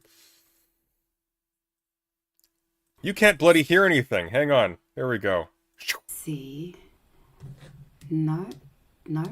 Okay. Well, thank you. Whoever sent the super chat, I really, really do appreciate it. That is most generous and most kind of you. Thank you so much. I'm glad that you can hear me. Okay, so enough ados. I'm just going to get straight into it because I just want to get my side of the story out. And mainly, I want to be able to eat again because I haven't been able to hold anything down since Sunday morning. And it's because of I didn't do anything. This is not me. This is slander. this. And it is frustrating me, it is annoying me, and I am, well, I'm done and I'm not interested really. So I just would like to clear the air, clear my name, and yeah, so I'm going to thank you so much, Charles Power, for the super chat. I really appreciate it. Okay, so yeah, I'm going to say my spiel. I'm not going to look at the chat or anything. And why does she have leftist tech? Because she's one of ours. She just hasn't grown into it yet. Afterwards, I will go back over the chat. If you want me to answer any questions or you want me to see your comment, please do send it as a super chat, because then I will see it and then I will be able to go over it and etc. So I'm just going to get into it. If you don't know the drama, you can go and watch Chud Logic's video. I'm sure you'll recognize it by the thumbnail. You can go and watch it, and yeah, or you don't have to, which is probably the best option. You know, Twitter drama is no drama. So yes, I'm mainly doing this for my own sanity and because I want to eat and because I'm frustrated and I'm annoyed and very upset. So we are going to get into Isn't Kadology a turf? Kadology isn't a turf. How do I put this? I don't even want to say she's like Anna Kasparian. She's a turf. She's not a turf at all. I think what she is she's one of these people who runs the line, trans people are a minority and therefore should not be prioritized for optics' sake, which is stupid. And there's it's a position I have a tremendous amount of contempt for. But it's not like turfism is where you exclude trans women from the category of women to exclude them from feminism, right? That's what turfism is. That's what being a turf is, quite literally. I don't think that's what Kadology is. Kadology is something different. There are degrees of toxicity between being a turf and being what Kadology is. So, I'm going to start, I think importantly, at 10:30 on Saturday night, right? Now, what I'm about to show you, I told the person that I'm going to show these because right now I have no respect for Chud Logic whatsoever. He hasn't respected me at all, so I don't give a fuck about him. Ooh. Warning, I am going to be swearing in this because I am annoyed and I haven't taken my antipsychotics today. So I don't have a filter like I would usually have because I'm not in the mood. So at 10:30, I got a DM, right? I got a DM from a mutual streamer acquaintance. And this was the DM, right? They said, oh, it was at 10 o'clock. Okay, 10 o'clock. And I responded at about 10:30 or so. They said, hey, a friend of mine wants to talk to you in private about all this mess, referring to this Chud Logic thing, mainly at this point due to this email that I'd leaked, which we'll get into it. We'll get into all of that. You around? So I say, hi, who is this friend? They respond, hi, and I say, hello. And they say, she can have harmful views. I see a lot of people arguing about whether or not she's a turf. She hasn't said stuff that brings us sufficiently to the conclusion that she's a turf. So we have to be careful here. So Titan says she can have harmful views without actively being a bigot. She can also be a bigot without being a turf. We have to be really particular here because if you assign a label to somebody and they can pivot out of it because it actually is not accurate, people are not going to receive a second critique from someone who has been discredited the first time. It's like I was having an argument earlier today with somebody who wanted to call Sargon of Akkad a Nazi. Sargon of Akkad isn't a Nazi. Sargon of Akkad has a lot of things that makes him palatable to a lot of Nazis. Sargon has a lot of overlap with Nazis. Is Sargon a Nazi? No. And if you call him a Nazi, he's going to be able to ridicule you publicly, as well as make himself look like he is less toxic and more benign than he actually is, because he has shunted off that accusation. So you have to really earn your punches, guys. And this is something that I have a lot of disagreements with other lefty political creators on, because there's an ingrained bad habit of just slinging these accusations around, which do not have the impact that they once did, when it was sort of taken for granted that the left position or the progressive position or whatever was sort of ascendant and dominant. That's not the case anymore. This is why you have major figures who are now completely doing a 180, like Anna Kasparian and whatnot. We do not have the political currency to be reckless and inaccurate. We need to be precise. So you can assign the harshest accusation appropriate, but it needs to be the one that is appropriate. Does that make sense? So is Kidology a TERF? No. Is she contemptful of trans people to the extent that she's willing to throw them under the bus for the sake of rhetoric and politics? Seems to me that that's fairly accurate. Doesn't make her a TERF, though. Sort of like how a Nazi isn't a TERF. Nazi isn't a feminist, therefore not a TERF. You see? So, Kidology's not a Nazi either, to be clear. So, Chud Logic's girlfriend wants to talk with you. Another mutual streamer, Shudlogic's girlfriend. or me, whoever you are comfortable with, can set up a private, not streamed call. She's not mad or anything, just wants to, like, they've been fucking with her too.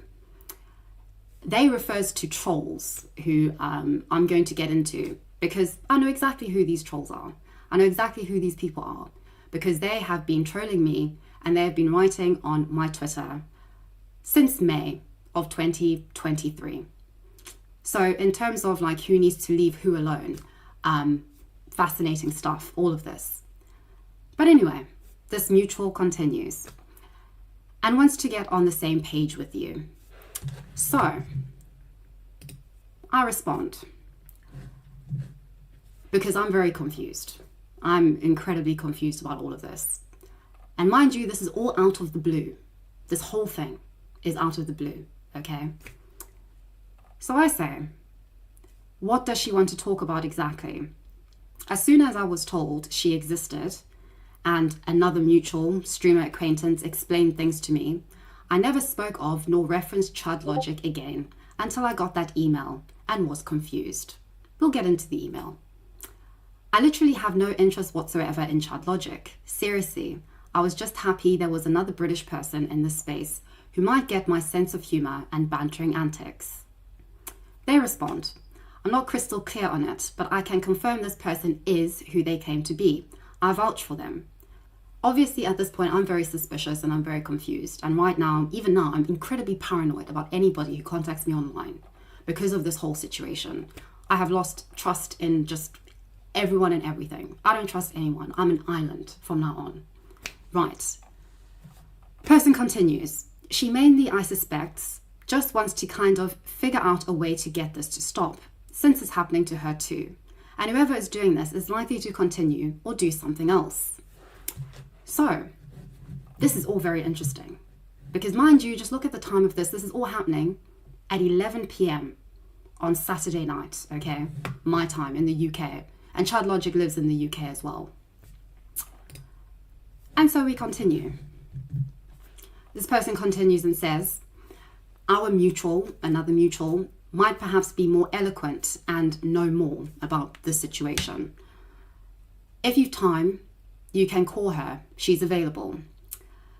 So I say thanks for confirming, because I'm suspicious about this whole thing. But I trust this person. I trust this person with my life, quite frankly. If Chud's girlfriend wants to talk, I'll respect that and I will do it, or I will do so. Right. Basically, what I'm saying is that, I don't want to talk to her, but if she wants to, if she needs to talk to me, then fine. I don't know why she wants to talk to me. I don't know why she needs to talk to me. Okay. But she needs to. And so this person says, okay, excellent. Are you available now? She doesn't need a lot of time, but wants to talk as soon as possible. Tonight preferred. Now it's 11:30 at night, like PM. Okay, this is late. Just so that you understand the context, right? So anyway, I take half an hour to respond because I think I said here, yes. Basically, I was at the gym. I was at the gym from like about 9:30. I was at the gym until about midnight or so, and it takes me an hour to walk home. So after I finish up at the gym, I then see this blast message and I respond and I say, sorry, I've just finished up at the gym and I am going home. It'll be like 1 a.m. when I get back home, so I can't tonight. I can talk Sunday evening. Hey, that's me. So then this person says, I'll pass it on.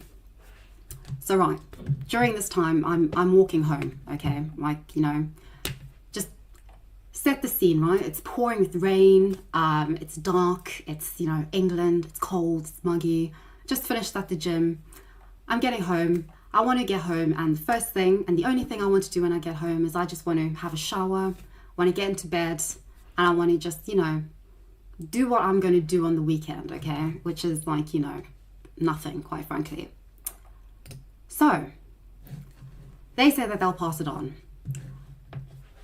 And then they follow it up with, Chud's girlfriend repeats that it's urgent.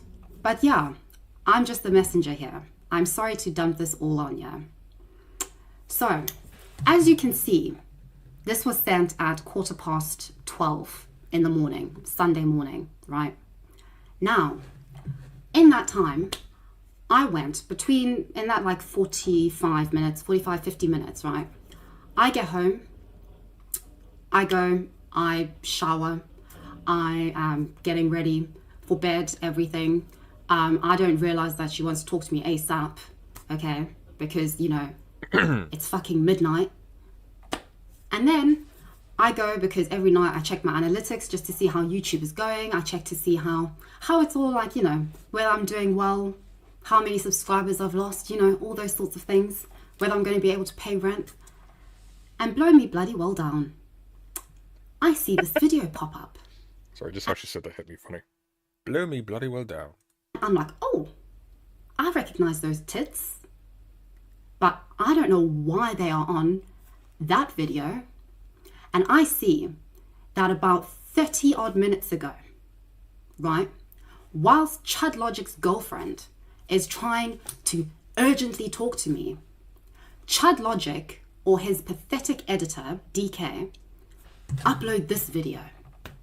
This video saying, leave me alone.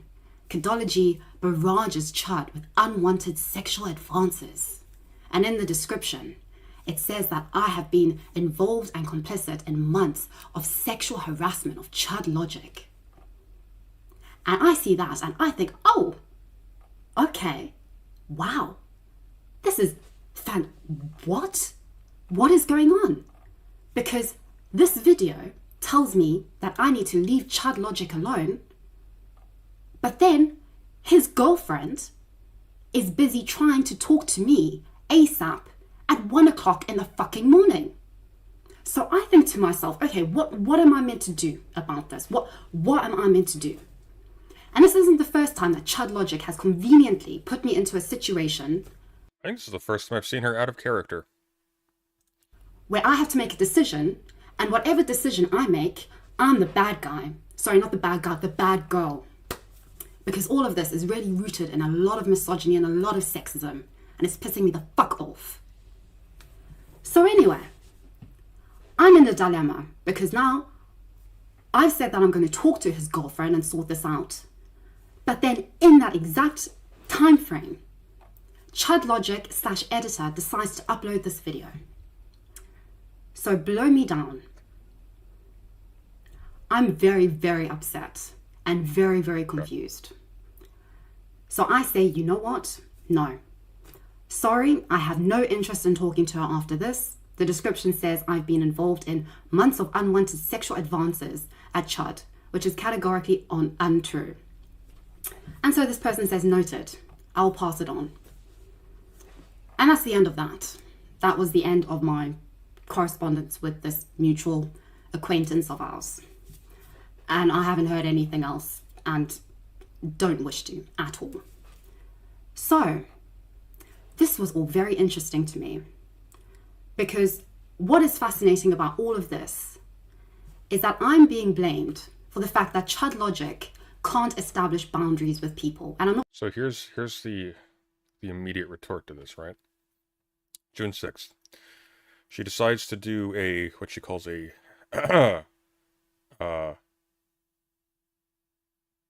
spec analysis or something. So she assembles a list of all of the streamers she's seen, I guess, with glasses. And she starts off with Chud Logic. Utterly hilarious, already has my nudes, great finessing qualities. Sadly, his toxic community would probably traumatize me into becoming an OnlyFans content creator to Drama Farm. Probably never seen a black woman in the flesh. Long face indicative of... I guess that just leads into me for some reason. So long face indicative of President Sunday, which is odd.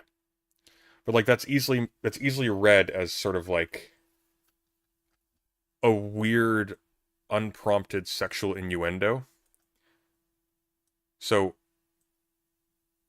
I am pretty sympathetic in terms of her treatment by DK and Chud, but her hands aren't entirely clean here. There was a prompt for this. So, do I think she was sexually harassing Chud? No. Do I think she was skirting the line? She comes close. And in such a way as we would be having a very different conversation, I think, if this was reversed. So, this wasn't great. This wasn't great, kid. I'm not talking about me.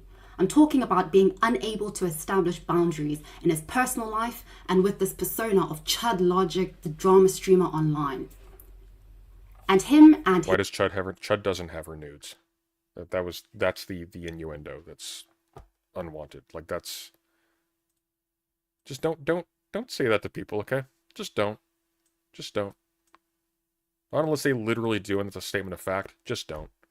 His people, his friends, his mutuals on Twitter have decided that they are going to blame me for that. That they're going to try and keep his integrity. In order to, I don't know. Because this is a problem that Chud has. A problem that we will get into. Because Chud Logic has a problem because he gets stressed out when girls talk to him or when girls flirt with him. Now that's a Chud problem. That isn't my problem. But he's never communicated that to me, mind you. Not once. Importantly in this whole thing, Chud Logic and I have never spoken to each other. Ever. Like, directly. At all. Not once. Okay, so that makes this sentence here, look, Kidology. Once again, my sympathies are with you in this, but nonetheless,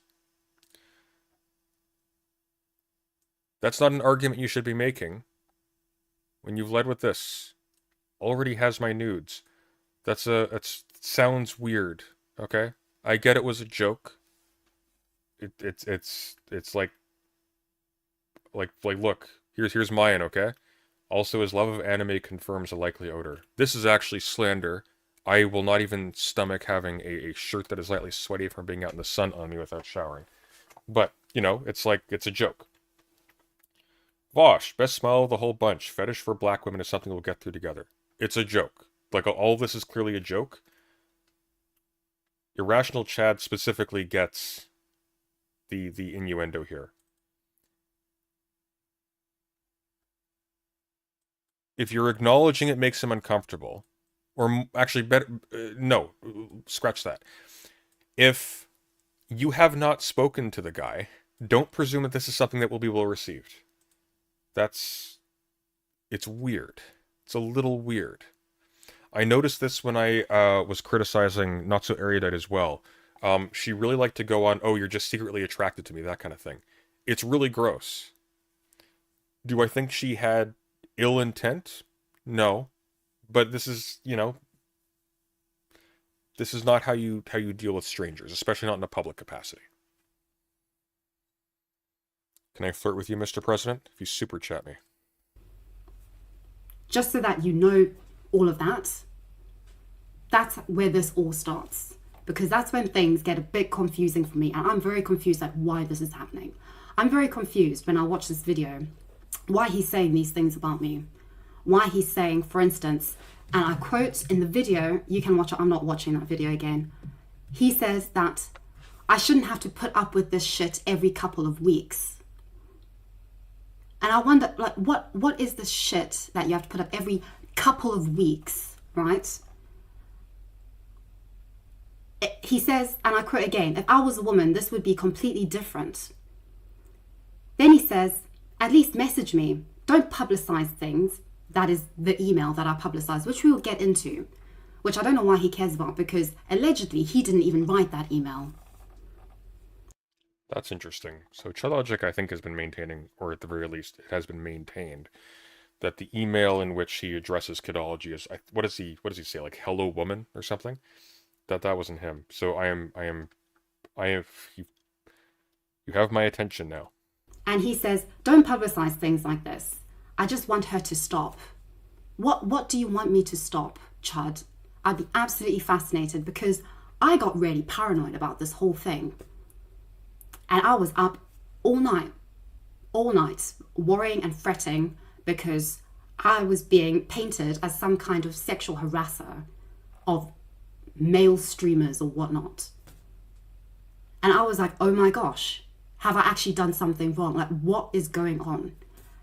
Yeah, a little bit. And so I spent the last day. You did a little bit. Crawling through Twitter, crawling through my Twitter, crawling through ChudLogic's Twitter, crawling through DK's Twitter, crawling through the Twitters of the people behind this, who have now very conveniently, simultaneously, mind you, deleted their Twitter accounts.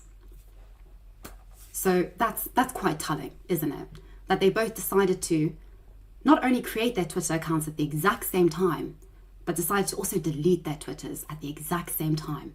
Yeah, that's how the internet works, Kidology, I'm sorry to say. Curiouser and curiouser. And what is even more frustrating is that I'm being blamed for this entire situation. That is not of my making, mind you, but this entire situation, as I'm going to show you, is of the making of people that Chud knows and is associated with. This is his problem. These are trolls from his community. And let me preface this, I have no qualms or problems with Chud's community. I think you deserve better from a leader because he's a pathetic individual. But I think that it is very important that these people who are behind all of this are called out, because they're not going to stop doing this. I didn't even realize this was happening because I don't spend all my time online.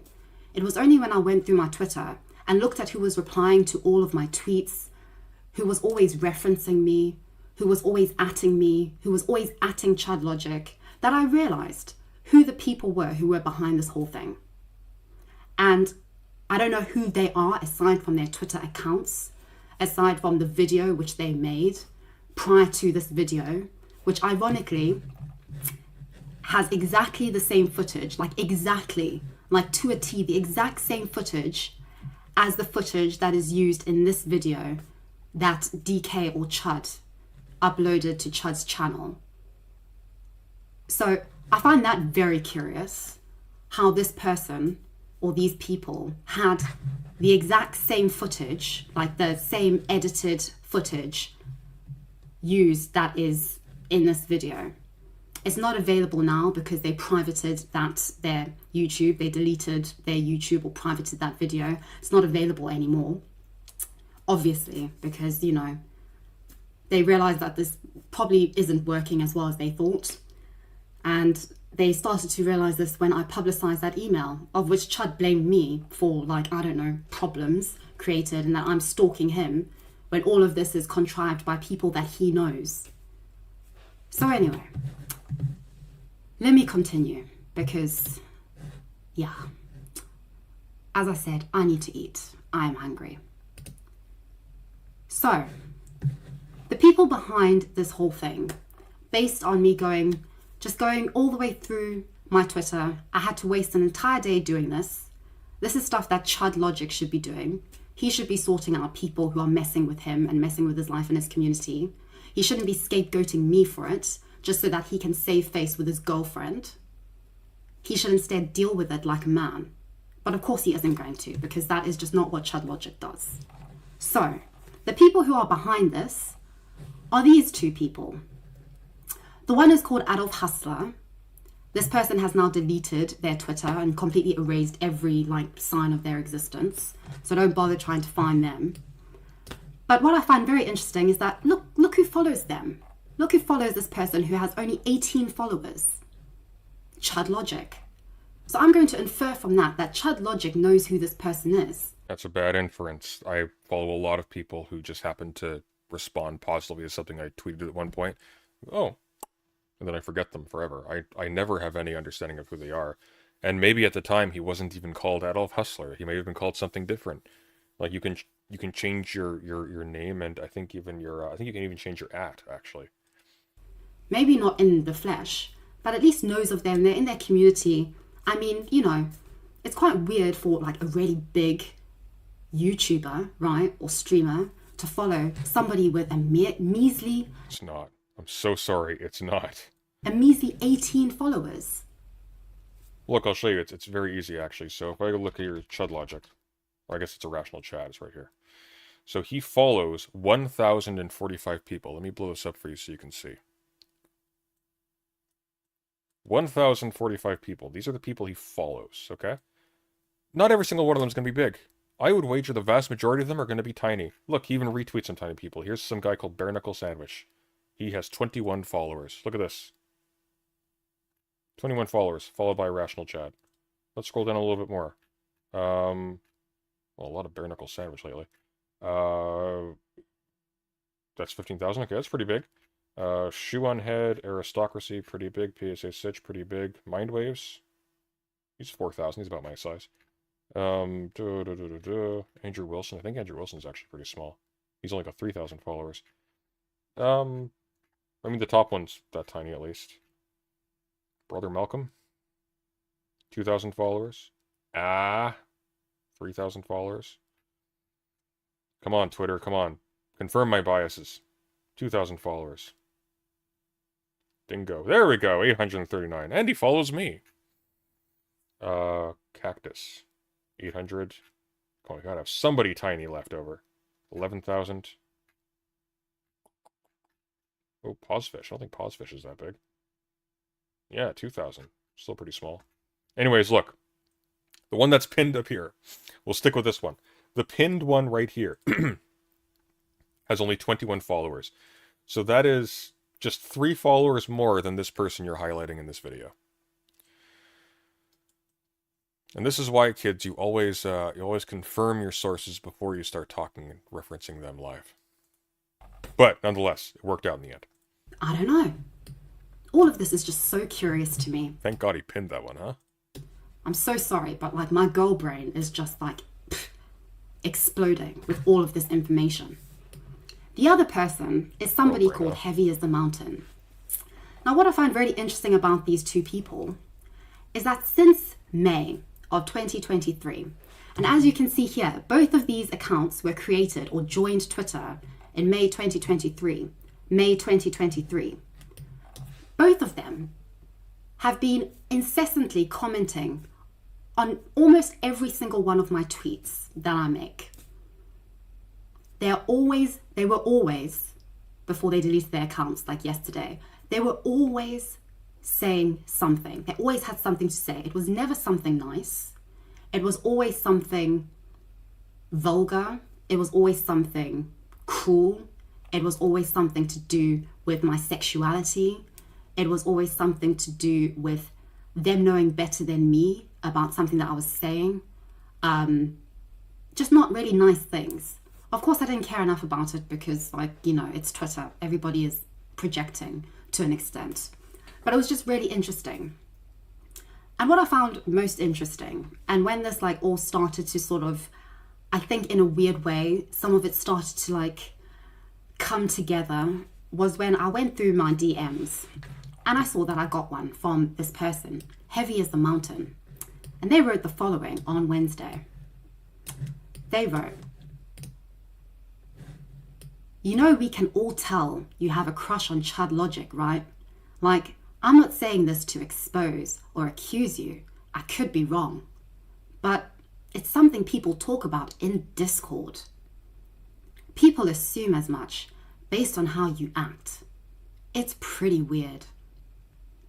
I didn't respond to this, obviously, because at this point they had like wiped their Twitter, and right now, like, the Twitter doesn't even exist.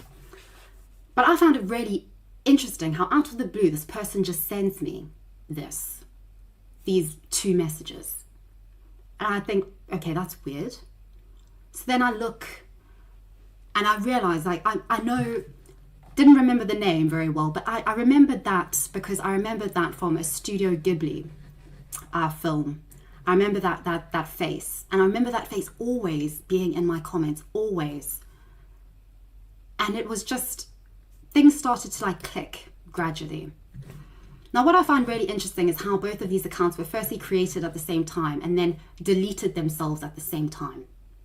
Now, I don't know about you, and I don't know if this is conspiracy theory. Yeah, that's true, Sirius. I do indeed follow nobody, Geometry Dash players. Like you!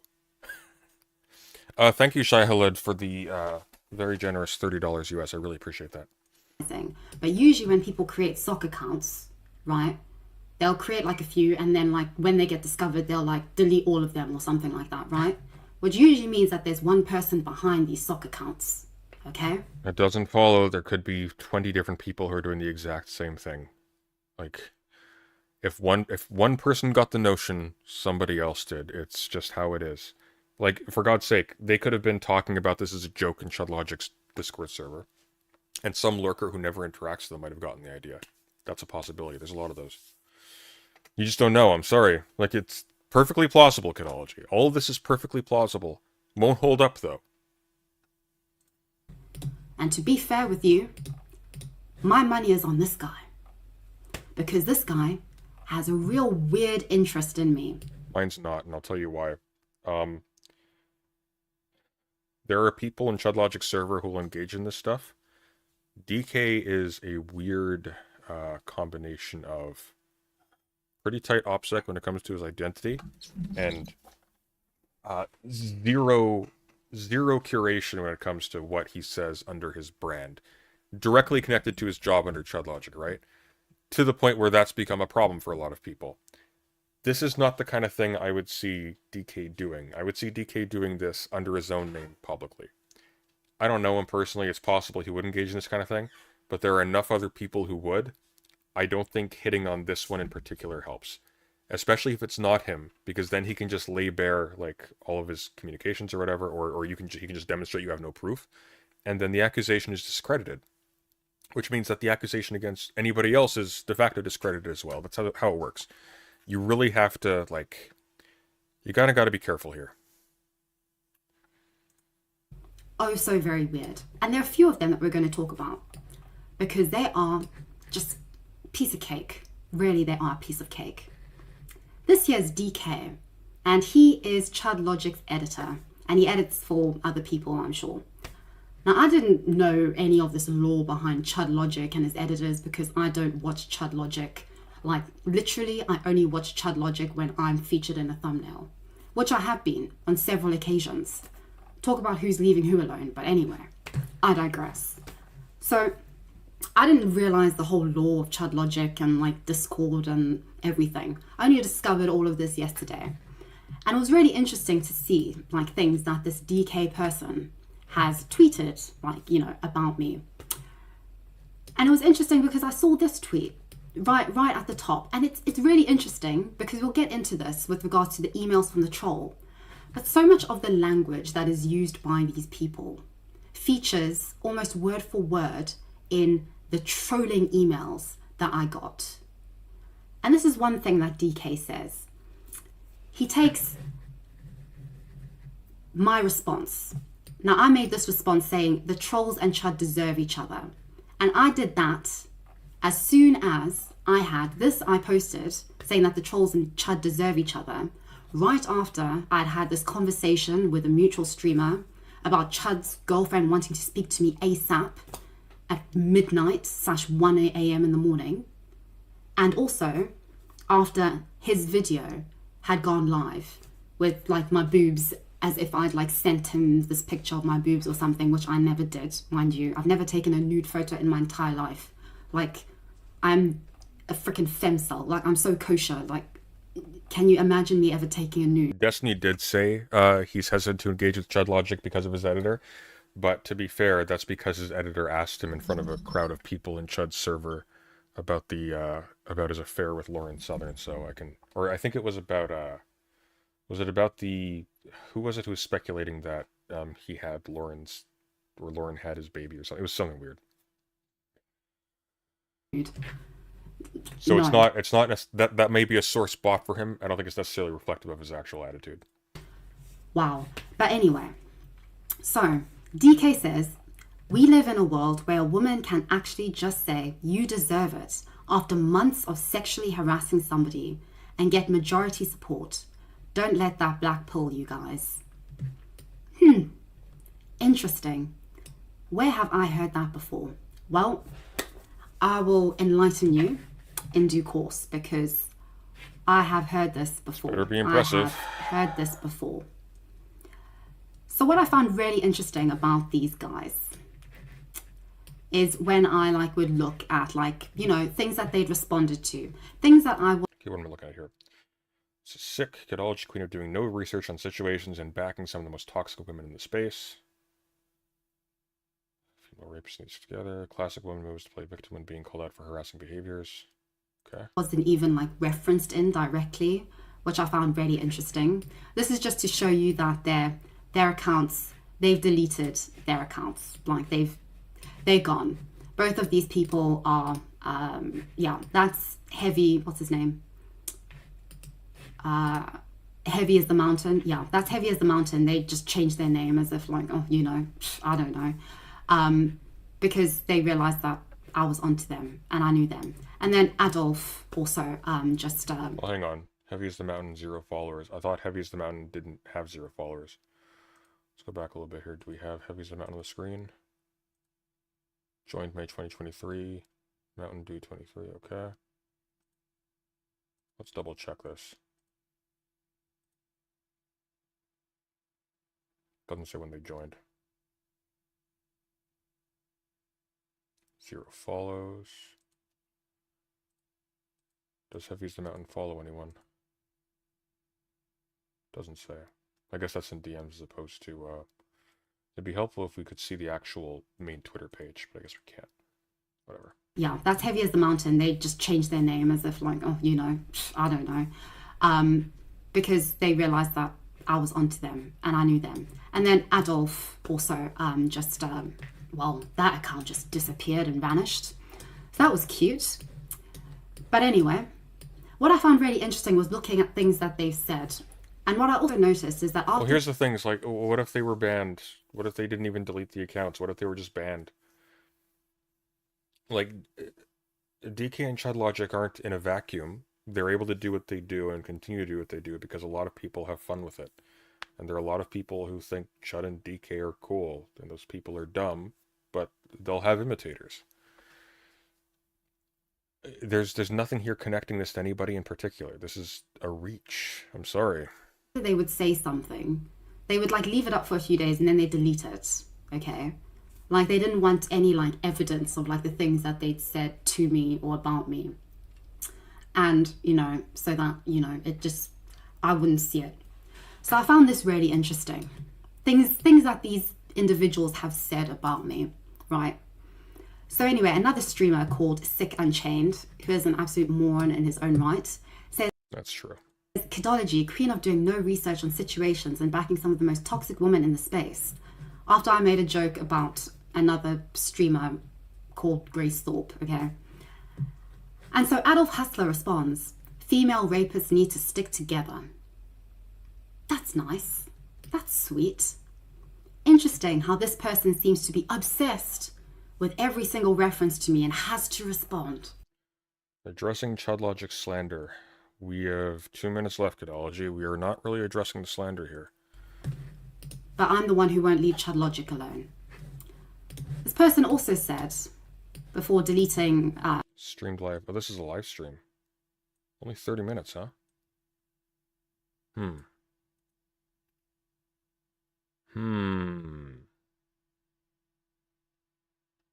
take a look at their video afterwards. Another tweet. Ironically, I do remember that this tweet was by our dear friend, heavy as a mountain, because they're the one who deletes their tweets incessantly after writing them. Sadly, they decided to DM me because they couldn't resist, because I didn't respond to their tweets. But anyway, Adolf Hustler says, classic woman move is to play victim when being called out for harassing behaviors. No wonder you and Lav are friends. Fascinating stuff, that. Great, lovely, just sexist, misogynistic, completely baseless claims. She friends with Great. Lav? Real I have trouble seeing her and Lav getting along. lovely, thank you. And I wanted to also show you this because I found this fascinating as well. Now, at the beginning of this video, I made reference to a video that had come out before Chad Logic's video came out. And this video had it had no views, and it was uploaded like 15 hours before I was sent a link very discreetly by Adolf Hustler wanting me to watch it, okay? What this Adolf Hustler stupidly forgot to do was he forgot to change the profile picture of his YouTube channel called Twitch Pole Law, which now no longer exists as well. You can't find any content on it. And so when I looked at it, fascinatingly enough, still the exact same profile picture there, as you can see there. Curiouser and curiouser. And they linked me to it. I don't think Twitch Poll Lore is Chudlogic's editor's channel. Well, hang on. Let me think for a sec. The thumbnail is in his style. It's well put together. Very well put together, in fact. Let me check something quickly.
Adolf Hustler is somebody else who's in Chud's server.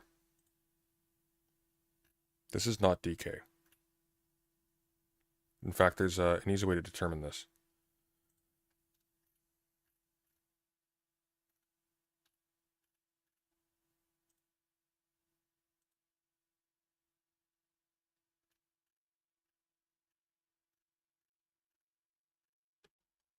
Give me a moment.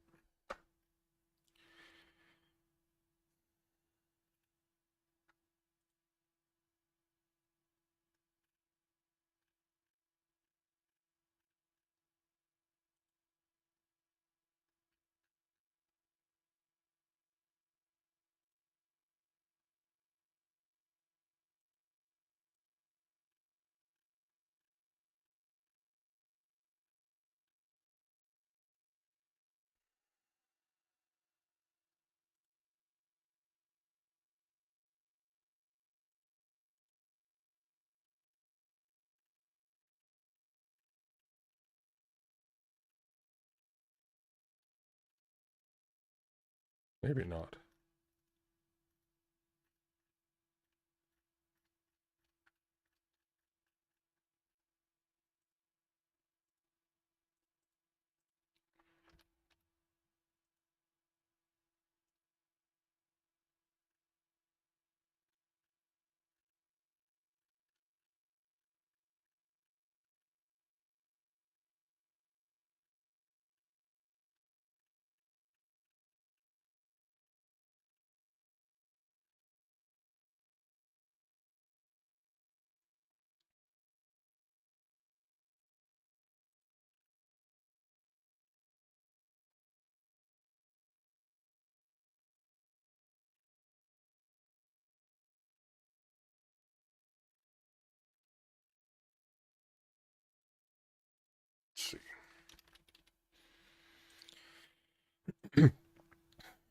Excuse me.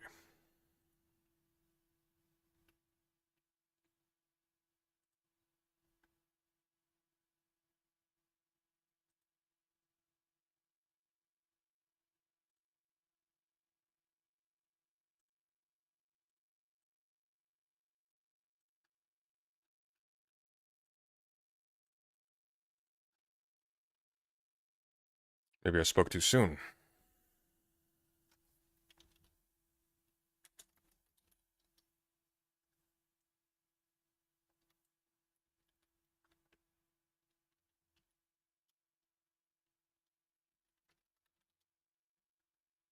Okay. Well, and wanted me to explain. And this see what she video says. was the Chudology saga.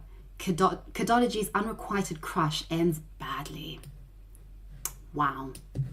Fascinating. And this is just a screenshot of what they then did after people started watching it, because I put out my tweet saying this you when I found that, and they changed their profile picture instantaneously because, oh my goodness, you know, they, whoa, close call, wasn't it?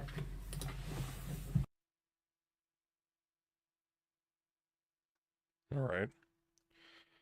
Let's look at the Chud Logic one. Just briefly, very briefly, then I'll send you off. I cannot believe. Nobody likes you. Lefty Race War, what? Why am I in the thumbnail? Oh, I see. This is Demon Mama and Soul Bunny. Okay. Here we are. This is Leave Me Alone Cadology barrages Chud with unwanted... The fuck is this? Well, that's smart, actually. I'm going to do that in future. The censorship bar on your title. You can't see it here. Right here. Okay? Stop talking about me. Stop posting emails from that aren't even from me. Stop atting me on Twitter. Utterly hilarious. Already has my nudes. Not true, by the way. Okay? We've never interacted in DMs. Ever. Stop! Enough! Cease! I'm not interested. I don't want this. I want you to stop talking about me. I want you to stop tweeting about me.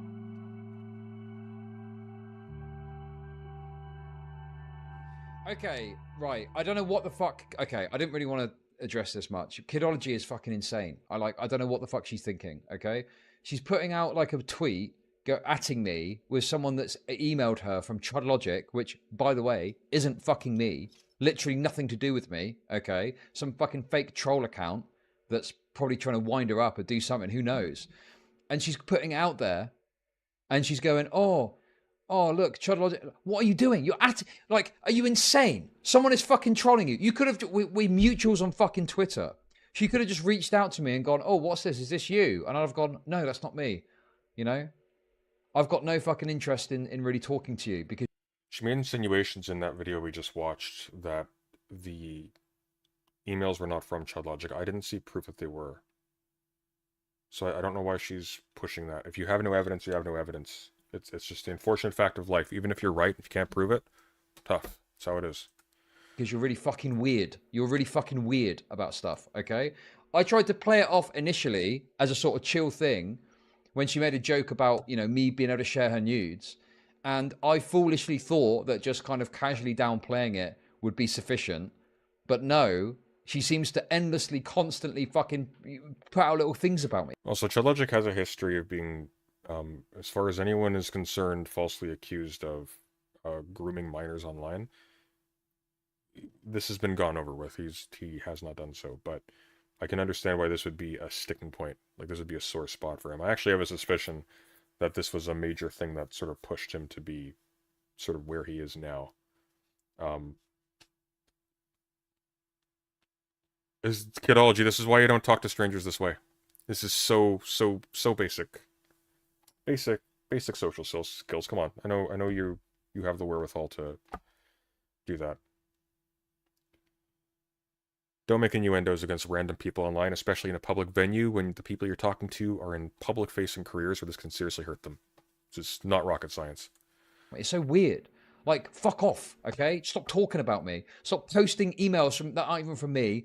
Stop atting me on Twitter, okay? Like, what the fuck? It's honestly crazy.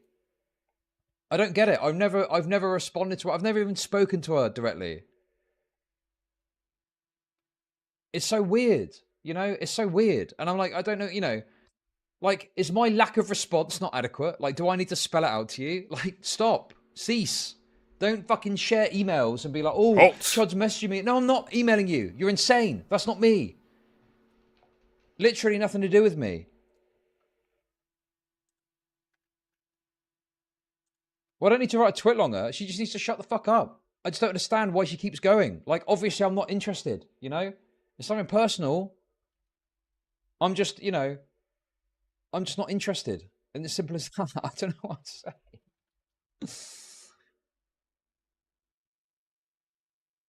It's not personal as in, like, I'm not, like, being mean about this. I just don't want to have these kind of interactions with you. And I certainly don't want you to be, like, if someone is messaging you pretending to be me, why are you putting it out there publicly? Like, you should be just contacting me directly going, oh, what's going on here? Because who the fuck emails? Who the fuck emails someone to, like, you know, have those kind of conversations?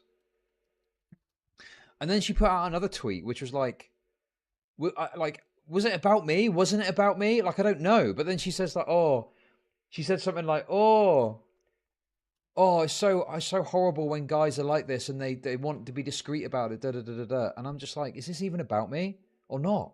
It seems like it is. But then it's not. What are we looking at here? Okay, let's see.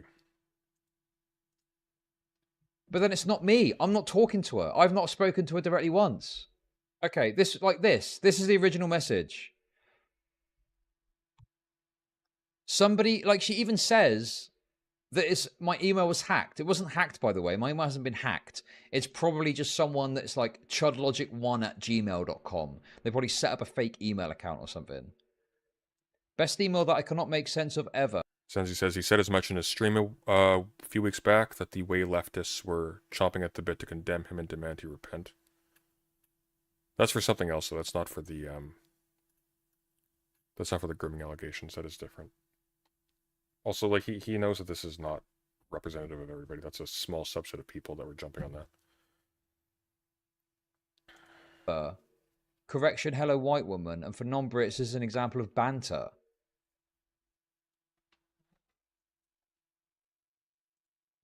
Like, what possessed her I just don't understand why you would share this. Like, either it's not me. And you blame Chud when people instantly believe accusations. Not everybody did. I didn't. I don't think Demon Mama did. I don't think most people who weren't just nobodies just champing at the bit for outrage drama were. I think most people... I don't think he was actually attacked that widely for it. I think it was a few obsessed individuals.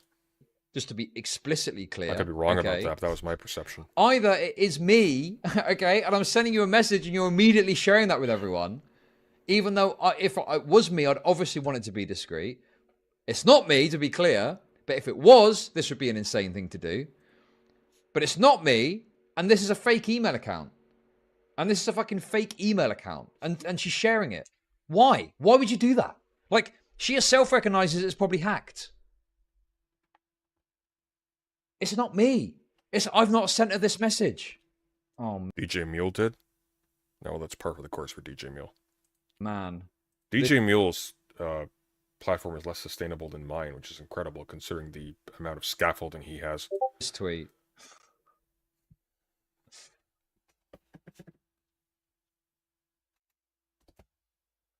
Why? Why would you do this? This is fucked. Like, what, just because it's a woman doing it to a man, it's okay? No, fuck off.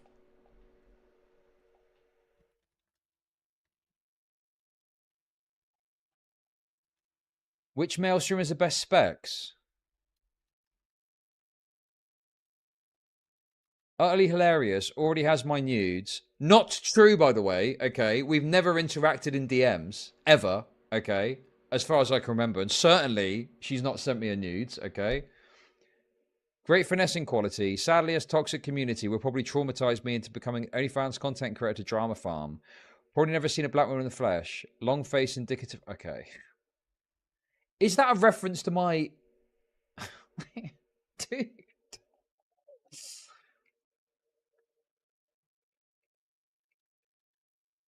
Listen, I've got to be honest with you. I've tried to ignore this. I've tried to not make a big deal out of it, okay? Because I've got to be honest with you. I thought that she'd eventually stop. I thought eventually she'd just stop when I didn't respond to her in any way, shape, or form, okay? But she hasn't, okay? She's now sharing this email, which isn't even from me. And even if it was, it would be a weird thing to do. But it's not from me, okay?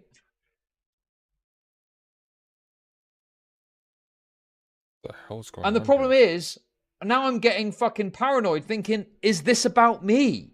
But it's not about me because I'm not talking to her. But what is this? There's nothing more disappointing and pretty degrading when a man you respected says he wants to be discreet friends after you make public your acquaintance. Is that in reference to this? Like, I don't understand what's going on.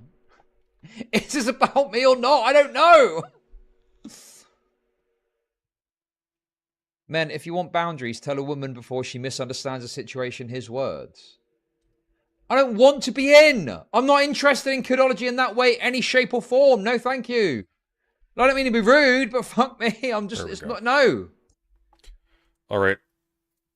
I think we get the gist of this. I'm going to send you all to, not kidology, God. I'm going to send you all to Demon Mama. Tell her Sunday sent you. Fatan, brethren.